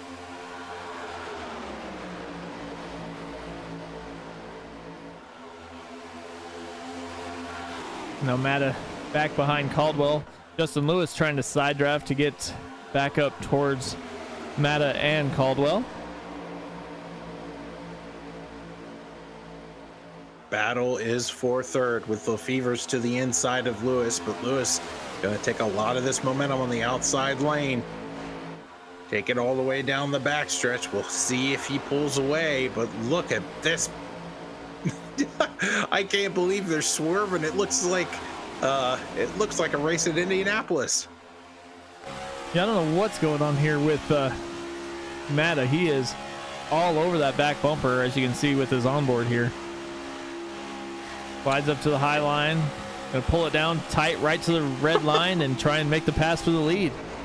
What a move by Michael Matta. He's trying to get help from K-Spear behind him now. And up front, look at this. Johnny Lefever's pushing Caldwell to the lead. Yeah, Lefevers, Lewis, and Caldwell, they're all working together. That high line seems to be the place to be, as it's able to maintain that run, as we kind of heard earlier from Archer.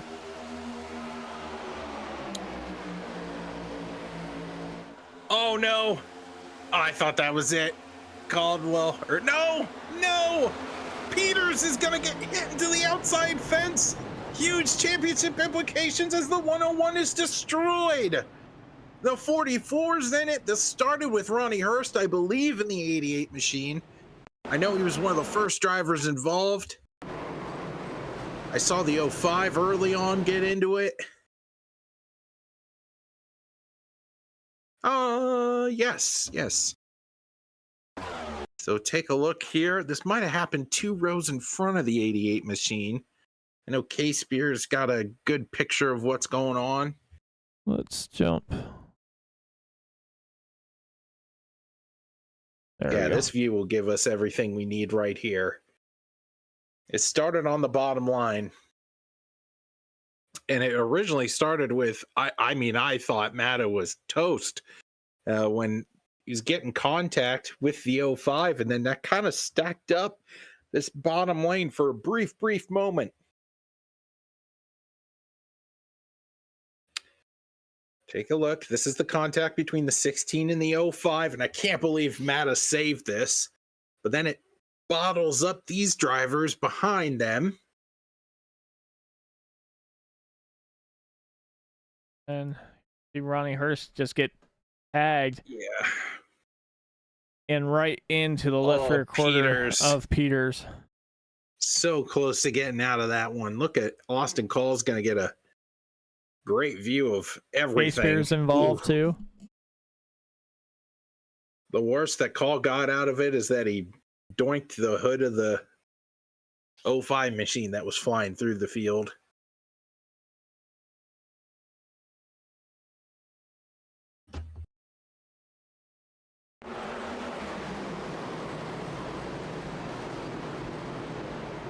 Wow. And that will more than likely end the championship hopes of Lilith Peters in the 101. Definitely looks like it. Looks like she put it on the hauler and said, I'm done with this. Yep. As she can't just sit there and let the mechanics work on it with 28 laps to go.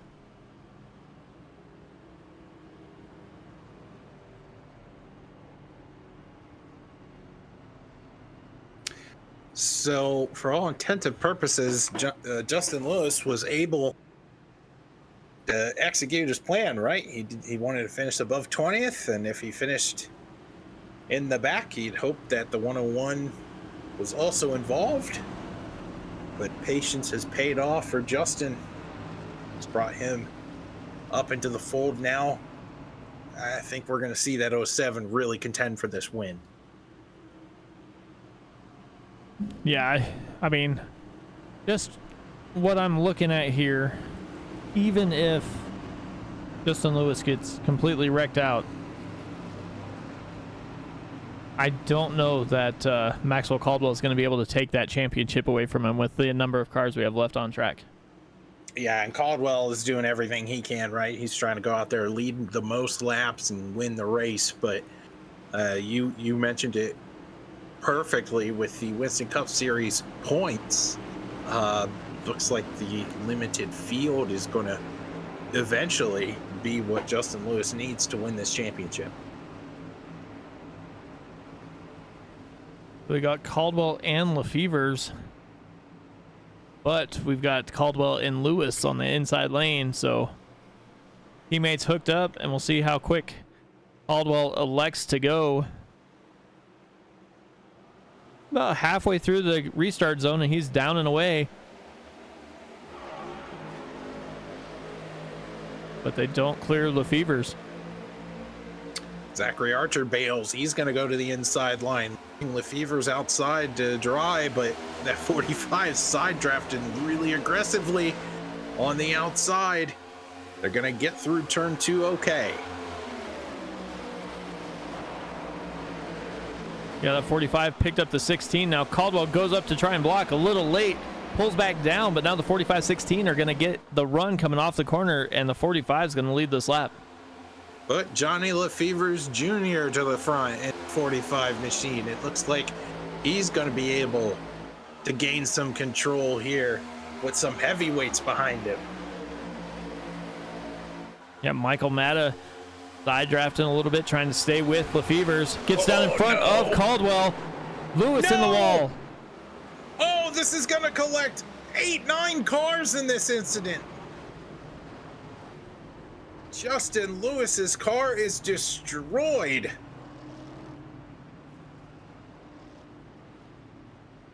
Yarborough in it. Oh, Austin Call. There's the 75 as well.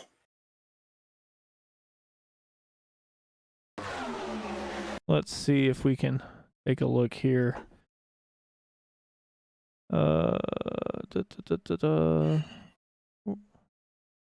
Where is he? Oh, there he is.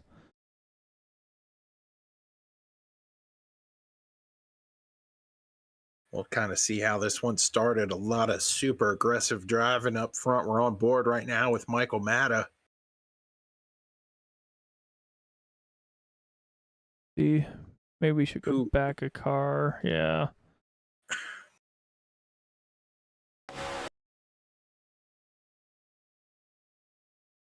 Let's see if we can. Justin Lewis, maybe? Yeah, well, look. We'll see here. I mean, 16 just kept coming down. Yeah. And the 94 just nowhere really to go. And right there, you can see Lewis. Heavy contact everywhere. Austin calls, swings back around, gets him. Dalton gets into it.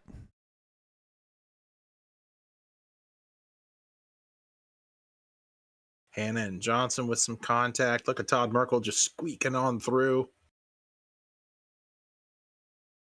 Oh, maybe I spoke too soon. Yes, I did. I was gonna say. Again. Well, that happened in the past. I don't think I would call that a commentator's curse. No, but we talked to Todd Merkel. He got wrecked. Yes. We talked to Case Bear. Yes. He got wrecked. Yes. We talked about Justin Lewis. Yes. Yes. And we talked to him at the top of the show. He was our first interview. Yeah. Yeah, you know. This hasn't been a good day for me, Mike. Just not at all. It looks like they're going to get stacked back up.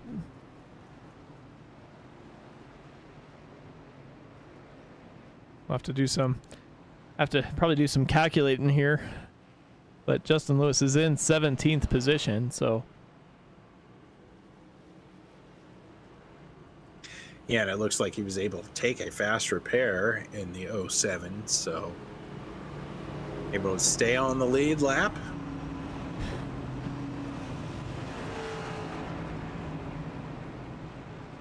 And Maxwell Caldwell's just trying to do everything he can, right? Trying to be able to get this thing as far to the front as he can. You just saw Michael Matta pull over.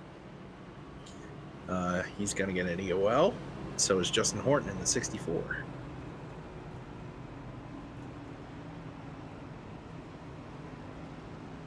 Yeah. Well, thanks everybody for joining us out in YouTube land for this championship race here in the SCL Winston Cup Series. The Merkel engine's 125 from Atlanta. Got 23 laps to go. Will be 22 once these drivers get through turn 4 here and head to the start-finish line. Johnny Lefevers and Zachary Archer on row 1. Bruno Latour and Maxwell Caldwell row 2. Let's see how these guys get going. Oh, they just extended the caution. So one more lap. Yeah, one more lap. Well, in the meantime, I think it's safe to say who winner of the under pressure washing Tough Luck Award will go to this evening. My pick is Lilith Peters. I think getting caught in that wreck early and then ultimately having to lay in the back, and then that's eventually what did end the one-on-one. With a realistic shot to win the championship tonight, just not the night that Lilith was looking for. No, I definitely agree with that. She definitely found herself in the wrong place at the wrong time through basically no fault of her own. Yeah. So kind of where that will end up, but see if we're ready to go, maybe. I mean, she wins the Tough Luck Award and he'll win Rookie of the Year, right? Yeah. One would say one award is more prestigious than the other, but we'll let the viewer decide what order that should be. As the pace car is off, Johnny Lefevers Jr. going to lead them down that 45 machine side by side with Zachary Archer here in the 38, and we are back underway with a couple of underdogs up front here at Atlanta. Yep. Row 1, first and second up 20 spots, both of them. Actually, taking a look through like the top 10, Mike. Oh, there's a lot of underdogs up here.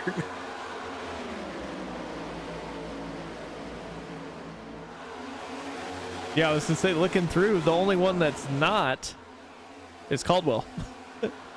Everybody else is up multiple positions, multiple double-digit positions. Lefevers 19, Forsyth 15, 26 for Melton, Archer 17, McMeekin 20, Latour 13, and then you have Case Bear up 2 to P8, David Hanna up 16, Brendan Cornier. I'm gonna let you do that one. Brendan up Cornier, yeah, up 19. So I mean, these guys definitely are on the move. Yeah, it's crazy. So far, Maxwell Caldwell's the guy that is holding them all at bay. You would like to think, if you're any of these underdogs back here, you can't let the two-time champ take this one from you, right? There's so many good stories that can happen within the top 10. I believe the 53 and 52 are teammates. I only say that because of their number font and how similar they are. Could they be the ones that take this lead away from Caldwell? Yeah, they might. You never know what's gonna happen. I mean, see if they're in the got here, but just look like they are. So see if they work together, or if Lefevers and Caldwell just kind of work the top. Yeah, and take a look at this outside line. Look at the 41 machine. Oh, there it is. Yep. Isaac Love's in it. Trevor Dalton. You know who's not? Justin Lewis. Justin Lewis. Yeah, look he at made that. it through. Justin Lewis sneaks on by. But this all started with Matthew McMeekin. His entry into turn 1 was a bit shallow, and he got all kinds of squirrely. Yeah, this Isaac Love is just a bystander here. Love is trying to get off of pit road, but the 041, he gets more than squirrely here. All right, let's take a look I know K-Spear gets into the back of him eventually. Well, 041 gets a pretty good run here. 52-53 bump.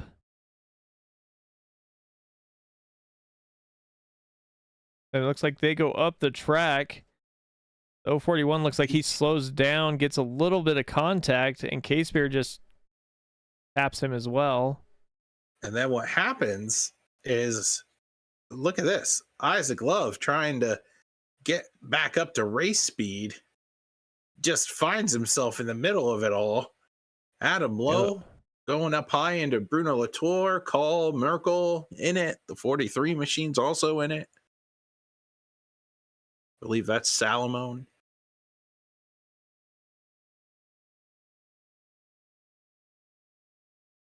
Look at this, Justin Lewis. Squeaking through. Squeak. Wow.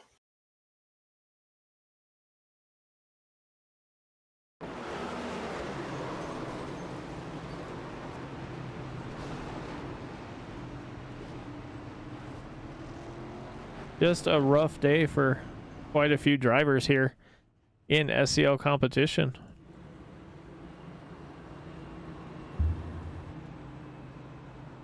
Yeah, a number of drivers just has not been their day to day, and definitely a bummer when it comes to perhaps capping off your season with a strong performance. You know what, Mike? I'm gonna do it. We're gonna put it to the test. Actually, I want to see the lights on the pace car. Lights are still on now, but let's get them to the start-finish line.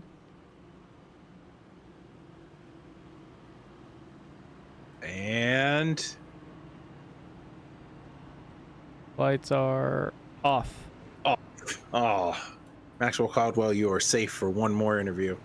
Actually, we're gonna go back to green. We don't really interview people inside of 10 laps to go, so maybe Maxwell Caldwell will be safe from Zach Woods' wrath of commentators' curse tonight. I guess I've just bundled all of my all the gaffes that a normal commentator would make during the duration of the entire season, and I've just thrown them all into one. Now, I'm pretty sure they didn't want you to do that for the championship race, but you know.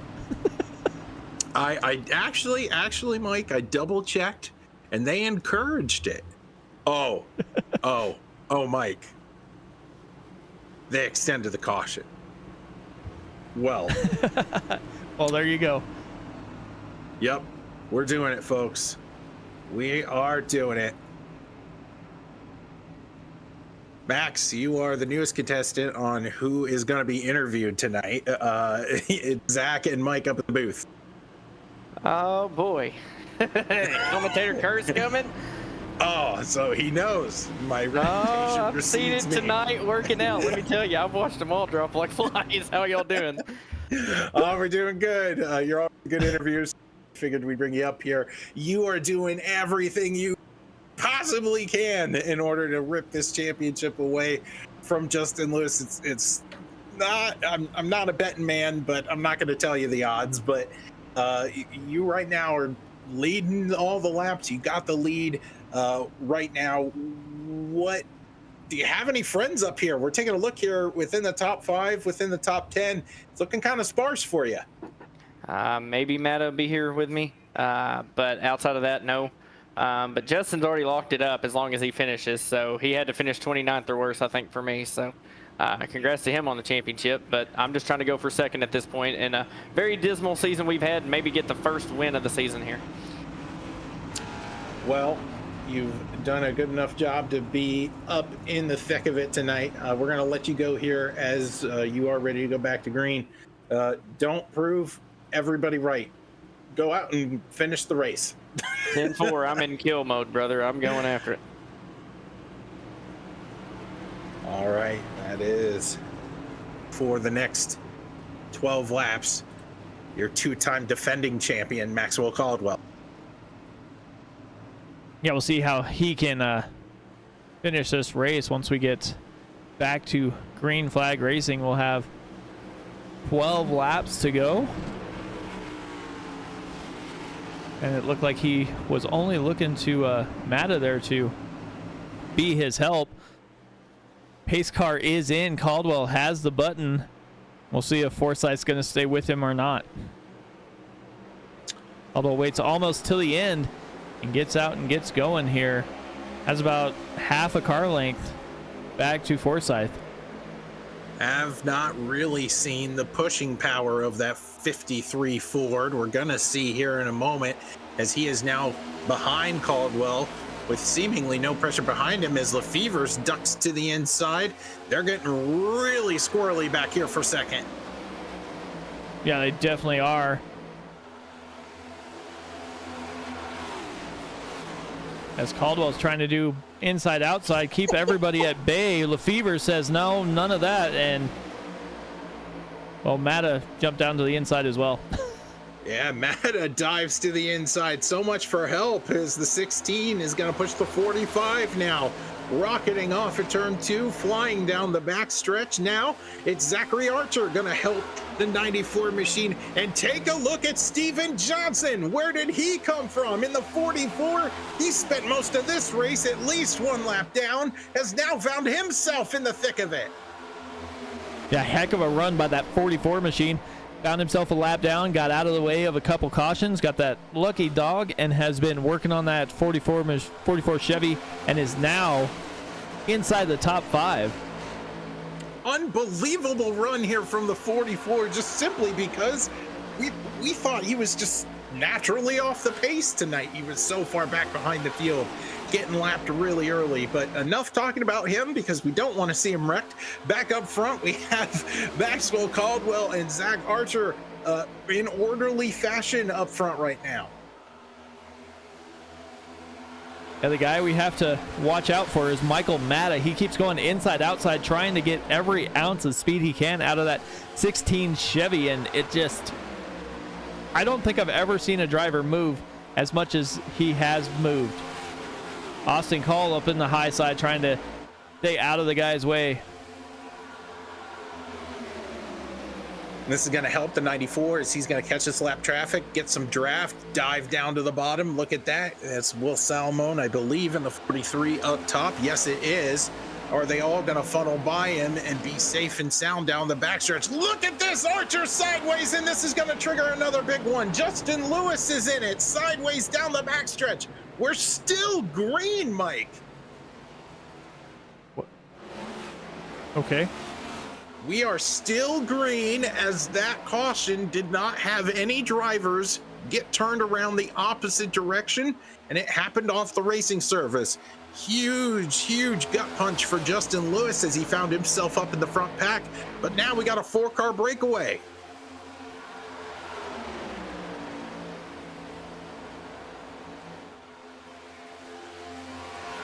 That is definitely not what we wanted to see there, as we were having some good racing up front, but Michael Mata is all over the back bumper of the 94 machine. The 041 up 23 spots, and Steven Johnson up 23 as well. And these drivers up here behind Maxwell Caldwell want nothing more than to see the last race of the season be theirs in the Merkel Racing Engines 125 here at Atlanta. We're coming to the line with 5 laps to go. Maxwell Caldwell with Mata in tow. Trying to figure out who they want to work with 5 laps in. You got Mata, who keeps trying to duck inside outside, trying to see, I want to say he's trying to see if anybody's going to kind of go with him, but I don't know that the 041 machine or the 44 machine is up enough speed to be able to help push him. So it'll probably come down to Mata and Caldwell. 4 laps to go. Yeah, I think Mata's just trying to get creative, trying to be big in the mirror of Caldwell here. And I really think that McMeekin and Johnson, they are laying back. They are just trying to figure out, okay, when's the time to launch the run? They can't let this 2-car breakaway get too far out in front of them, but they can't drift too far away, as they are even on numbers. 3 to go. Yeah, definitely. You want to back up just enough to allow yourself to get that run and then pull to the outside. But that is the question. How long do you wait? I think if they're going to make the move, they better make it pretty quick here, or it's all going to be over for those two drivers.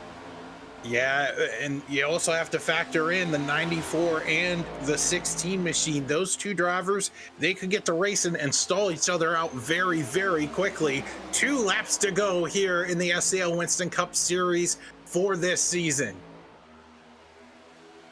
Matta trying to reel in the 94, going high, going low, trying to try those runs he had earlier in the race. Saw that 16 machine make pretty quick work going high and then diving down low on corner exit. Now he's up high. Looks like he was trying to get McMeekin to help him. And now Matta is falling behind here. McMeekin says no. He's going to try to get the win. Steven Johnson's going to get a little bit of contact. He's going to fall back behind the 16. Final lap down the backstretch this last time. Maxwell Caldwell leading McMeekin. Matta trying everything he can. We'll see if he's going to have another miracle he can pull out of his hat here. Doesn't really have help from Johnson. Coming to the start-finish line. Who's it going to be? It's Maxwell Caldwell. Wow, what a finish. And Maxwell Caldwell wins the Merkel Engines 125. Matthew McMeekin up 24 spots to finish second. Michael Matta all over the track finishes in third.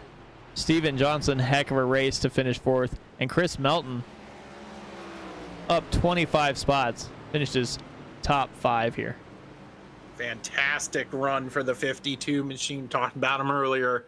Was able to get the win, but he wasn't able to get the win. That goes to Maxwell Caldwell. He said it in the interview as Matta finally gets into him. He said it into the interview that, hey, I just want to win so that you can at least win one in a season, and the 94 does it tonight.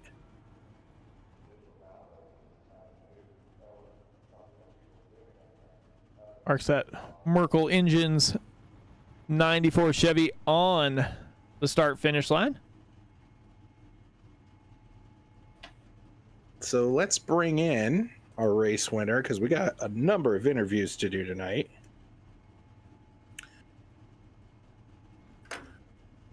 Max, it's Zach and Mike up in the booth. You have a copy?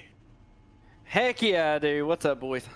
Hey, you did it, man. You talked to me under yellow, and then you won the race. Thank you for restoring my honor and ultimately getting a win here at the last race of the season at the buzzer tonight here in Atlanta. Talk to the fans out there what it means to win this one. Huge. Title sponsors of the cars on the race, Merkel Racing Engines. The one race I got Chris Vanderplatz to not primary sponsor was here, because I got to give this one to Todd each and every time he got me started in SCL. He sponsored me all the way through it. Man, I got to dedicate it to him. He worked with me a lot here tonight when he could. But man, a season of frustrations, a season of races getting taken from me. I felt like the last 4 I should have won. Like, and I'm not saying that cocky, but like I just had the car, had the drive, and just either I took myself out like I did at Chicagoland, or just crap happened, right? So to come into this one, which is a complete crapshoot, and I don't even know how many laps I led, but I know by far it was the most. We got to that last half, and I stretched it on fuel.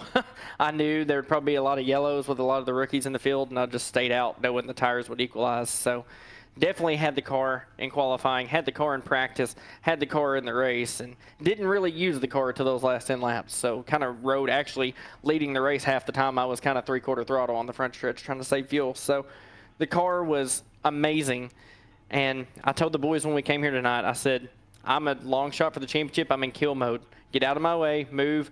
I'll do what I can to do, but I'm sitting here. I've got my eyes set on a trophy and nothing else, and that's what we got here tonight. So super pumped, and now I'm ready for next season because this one's been topsy-turvy for sure.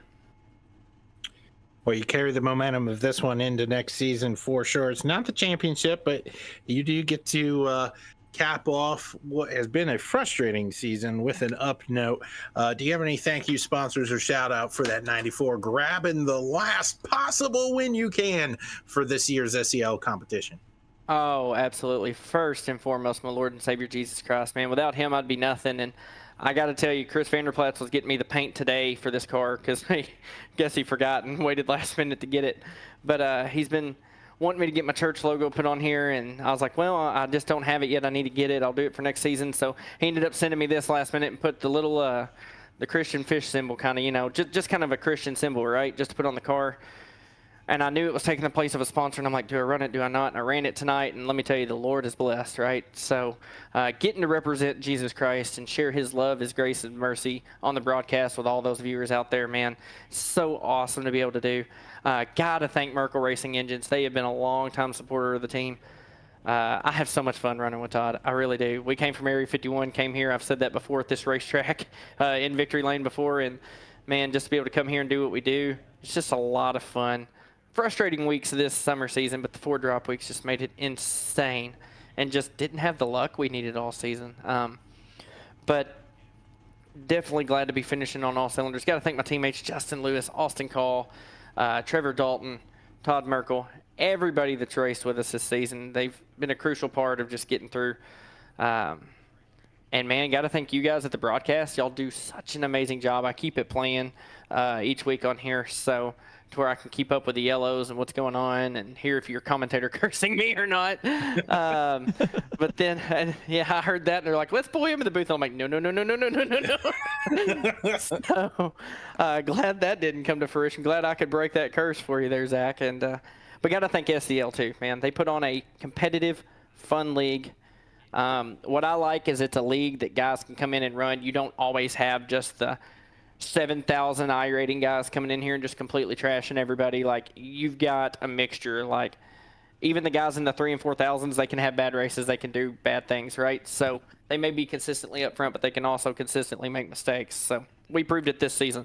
So it's definitely a good, fun league to be a part of, and just the camaraderie that's in this league is amazing. So got to thank SCL for everything they do. And, man, I think this is wrapping up season 35, I believe. So season 36 be about probably, I think it's typically a month away. So looking forward to a little break. Definitely taking some master's classes right now. Could use the break to work on that. But looking forward to next season. And, man, with Under Pressure Power Washing Services, got to shout them out. So they jumped on the car this year.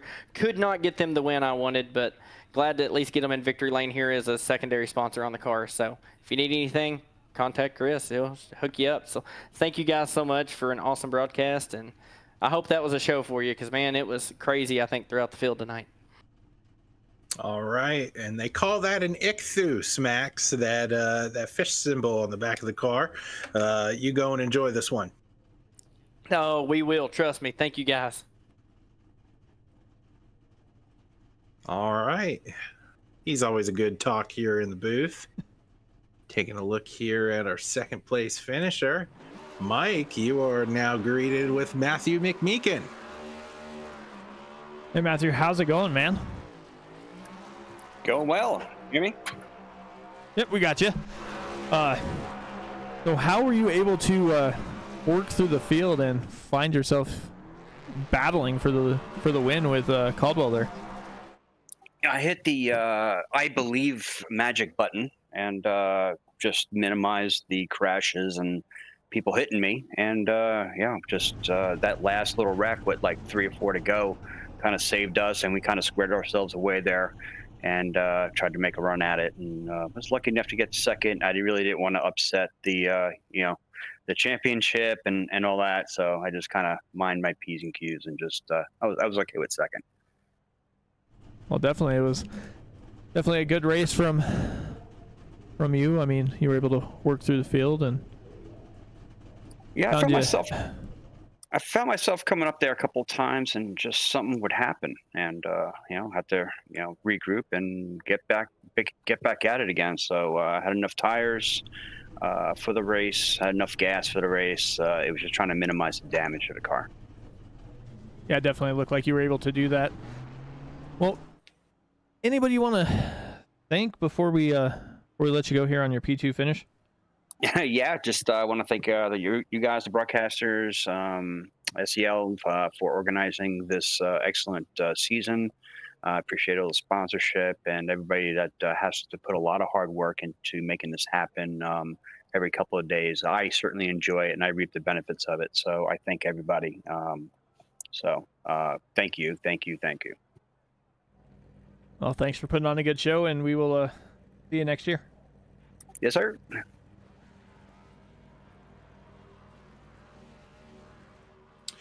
All right. Well, taking a look now down our leaderboard, we are now going to be bringing in. We're going to bring in Michael Matta. You got a copy? Hey, it's been a while since I talked to you guys. Yeah. Well, you finished third tonight, but I would argue you were one of the more entertaining drivers to watch out there tonight, whipping that car from high to low lane. Talk to the viewers about your night tonight. Oh, if you guys saw at lap 100 when I got the EOL, I went up to 6th in 3 laps. It was intense. What is it? Bobbing and weaving through everybody. That was fun. Well, you found yourself in that 4-car breakaway there at the end, and you tried, I'm sure, your darndest to go get that win, but what could have changed there in that 4-car breakaway so we would have seen that 16 on the top of the pylon tonight?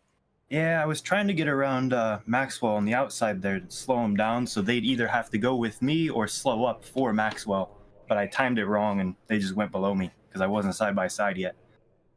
So, well, Michael, you get a podium here on the last race of the season. Talk to the fans out there about what this season has meant for you, and what does your outlook for possible run next year look like? This season is tough. It's not just Maxwell winning every race now. It's like there's like 3 or 4 people who are winning every race. A lot more competitive. And somehow I'm running up there a couple times too. I was just about to say, don't sell yourself short, man. You were up there racing with the best of them tonight. Do you have anybody you want to thank for tonight's P3 effort? I feel like I was the pusher a lot of the times. I don't even know who was behind me a lot of the times. I want to thank the bottom line.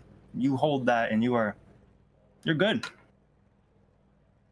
Bottom line is good. Well, Michael, you go and enjoy this P3 effort. Yeah, thank you. Shout out to Cisco Moon. Check his music out. Music's everywhere. Sponsored a race last year, the Cisco Moon 600, so I got to shout him out. All right, you go and enjoy it. Thanks. Have a good one, guys. Thank you.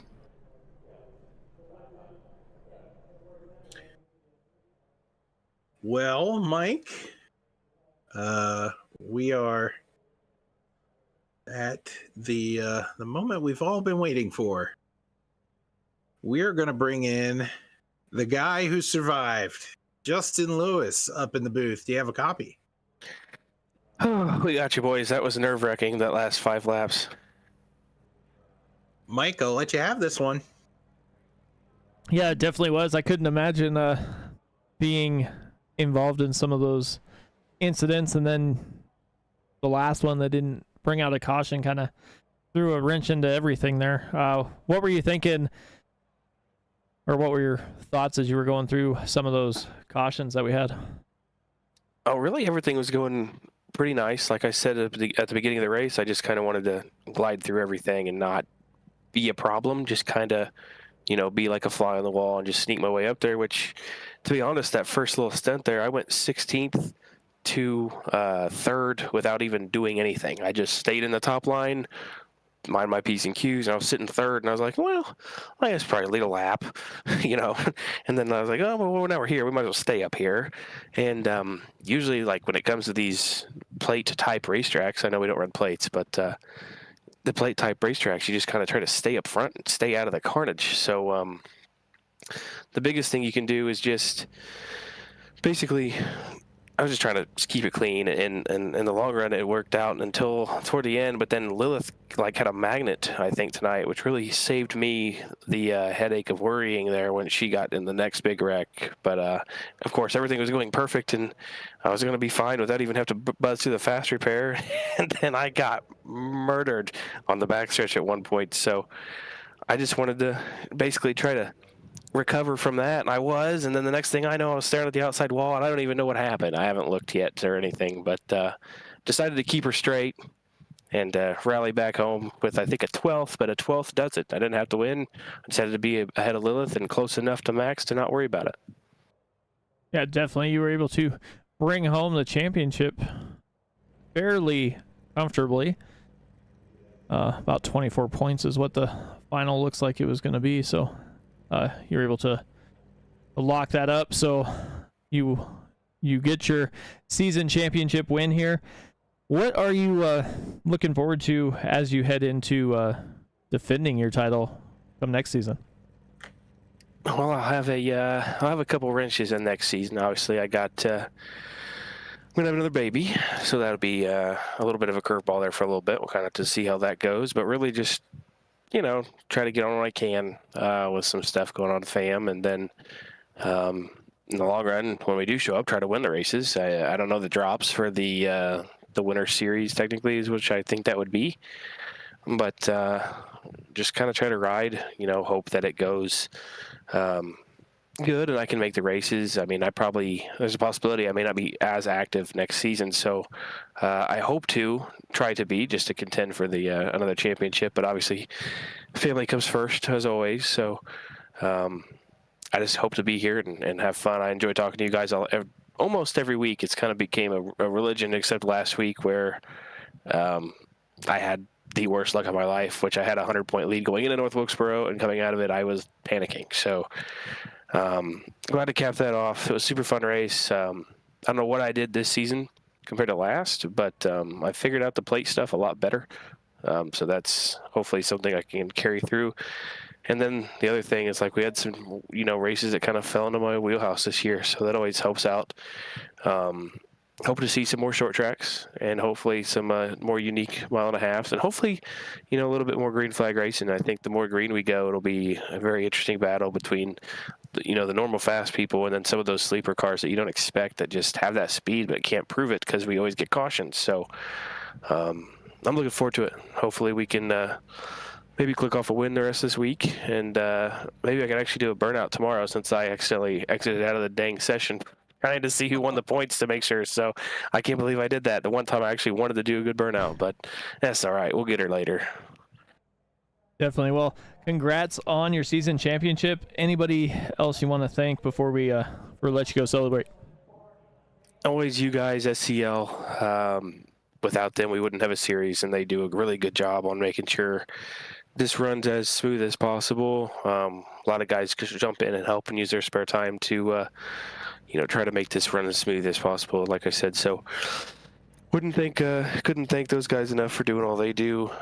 Again, you guys always make the broadcast super fun to watch. Zach's always got something that he can make a loud moment, and you're like, oh, something's happening, or like someone saves it or something. So he makes it interesting, and Mike, you make good commentary too. So like I said, just it's been a blast this season. So hopefully we can try to run as much as we can, and maybe get another championship or at least a couple wins next season too.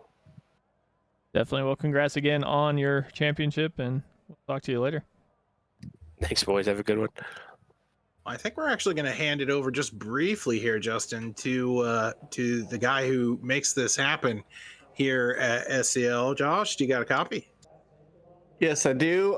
Thank you, guys. Obviously, I'd like to thank Mr. Justin Lewis for winning the championship here in the Winston Cup division.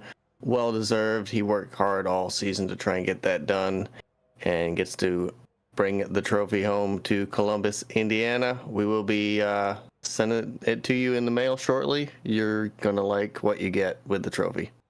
Sweet. I was telling these boys a couple weeks ago that I heard there was like a plaque possibly from Maxwell, and I'm looking forward to it. Maxwell's gonna send you a plaque. That's awesome. No, he was saying that his championships, because he always rubs it in my face, that he got a plaque or two. So I was kind of excited for that. So it'd be cool to have it's like a full-blown trophy. There we go. So I'll have some other trophies to match the sim rig. So it'll be cool. There you go. Well, thank you. You definitely earned it, and I'm sure you're going to represent us well in the next season. Thanks, Josh. All right. Well, that's your champion. Let's briefly, and I mean, as briefly as we can, let's bring up Lilith Peters. Do you have a copy, Lilith? Yes. Lilith is doing it all right now, as she's currently running an official at the moment. So I do that 4 minutes before Darlington started. I was like, why not? Okay, well, we're gonna keep this as appropriately brief as possible. Lilith, you had a valiant effort for a championship run, came up short, but you snagged Rookie of the Year. It's a consolation prize of sorts, but you were electric here in your rookie season for SCL competition. What have you learned from this league, and then ultimately, what are you excited about in terms of looking forward for SCL? I'm really just looking forward to better racing, hopefully. A little bit better of a schedule. This one wasn't too bad. And hopefully we can have a good title next year as well. I had fun racing Justin and Caldwell and everyone else up front. Yeah, it was just unfortunate luck came your way in terms of early incidents, kind of made you use faster pair. Do you feel like you were in a box there, kind of chugging around towards the back of the pack for the later half of the race? Would you rather be aggressive being up front? I thought about it, but I don't know. I kind of skill shoot that first caution, even though it was netcode, and after that, I just kept getting unlucky. So there's nothing I could have done, I guess, at that point. Well, we do have Josh Jarrett Hill also in the booth. I know he, as the guy who makes SCL happen, wants to say a few words on behalf of the league. From him to you. Hey, Lilith, just want to say thanks for coming out. You did an awesome job here, obviously, in your rookie season, that close to the championship. I think if we weren't at a plate race at the end there, you might have been able to get up there and battle for it. It's more luck at these plate tracks, but you did an awesome job coming in your first race or your first season with us, and hopefully we'll see you for many more. Thanks, Josh. Appreciate it. Yep, we'll be sending you your certificate shortly. You'll get that. Okay. All right, Lilith. Will you enjoy that? Rookie of the Year campaign with a good race at Darlington. We'll let you go. Later. All right. Well, thank you, Josh, for coming in the booth and accompanying us with some of these interviews. Do you have anything else you want to share on behalf of SCL competition, especially here for your Cup Series as they wrap up tonight? Nope, just some good racing. Definitely kept me busy up in the tower making calls on everybody. A lot of the calls I hate to make. A lot of the calls people say I make wrong, but I just gotta stick to them and do the best I can. Try and make the fairest race possible for you guys, like I've been doing for a while now. So, just thank you guys for coming in, broadcasting it, getting more eyes on the league, wanting more people to join because there's so many eyes on it. So, you guys and everybody that helps me, Adam and Mike and Jonathan and Justin and Joshua and everybody that helps make everything behind the scenes work for the SCL. It's a lot of work, but we love doing it most of the time. Well, I'm sure this won't be the last time I wind up talking to you this week, as we have 2 more races to go and make known to the public, and I'm excited to bring that action here on Sim Racing Media. But until we meet again, you got a league to manage, so we're going to let you go. Yeah, definitely wrapping up our late model stock series tomorrow at Pensacola, and then we are wrapping up our Grand National Division Gen 4 cars here at the old Atlanta on Wednesday night. So it should be 2 good races to finish out the season. All right, super exciting stuff. That's Josh Jarrett Hill. Oh, I told you, Mike. I told you there was a lot of interviews today. Yeah, there always is when you end a season, but I mean, it was a heck of a race that had tons of action. Kind of feel bad for the way a couple of the racers finished. You know, Lilith, they're getting involved. It's like you talked to her before the race instead of Justin, but Wow. I had to. Wow. But you were able to make up for it and interview Max, and he went through and decided to win the race. Fell a little bit short of getting P2 in the championship, but those wound up being your top three for the season championship, you know, so heck of a battle anyway. Anything else you want to say before we go through the order of finish here? I don't think so. I think it's all that's left for us is to go through the finishing order, and so we'll do that here now. Caldwell, McMeekin, and Matta, your top 3 tonight. Steven Johnson piloting that 44 machine. Where did he come from to come and finish 4th? Chris Melton with arguably his best race of the season, finishing 5th. Johnny Lefevers Jr. in 6th. Craig Forsythe 7th. Shane O'Neill 8th. Jonathan K-Spear, runner-up for Rookie of the Year, will finish 9th. Brendan Cornier will finish 10th. Adam Lowe, another figurehead here for SCL, and the guy puts in quite a bit of work to make things happen. Last race of the season will finish 11th. 12th will go to your champion of SCL Winston Cup competition, Justin Lewis. He will finish last car on the lead lap, getting involved in that. Well, it wasn't really a caution, Mike. It was a bit of a skirmish. So he was able to limp that 07 machine back around for 12th. 13th, Will Salamone. Great effort by him to pilot that 43 to 13th. Felt like we saw a lot of the 43 on instant replay today, as well as Austin Call finishing 14th. And Raymond Kimmel is going to pilot the 783 to a 15th place finish. Yeah, definitely Joshua Yarborough up for 16th. Chad Jones 17th. Isaac Love was up front and then got involved in a couple incidents, finishes 18th. Zachary Archer 19th, which he was up front towards the end of the race as well. David Hanna, Ronnie Hurst 20th, 21st. Jeremy Flanagan 22nd. Trevor Dalton 23rd. Bruno Latour and Todd Merkel 24th, 25th. Gary Madu in 26th. Lilith Peters, tough luck 27th. Cody Oliphant in 28th. 29th, Derek Wagman. And then John Pansula and Justin Horton are the cars that competed in the race tonight. Jeffrey Beck and Matt Metler did not. So that is the race here from New Atlanta, wrapping up season 35 of the Winston Cup series of the SCL competition. So from all of the drivers of the SCL Winston Cup series and all of us here at Sim Racing Media, I want to wish you good night, and we'll see you hopefully tomorrow night for the SCL race here, but wish you good night. We'll see you next time.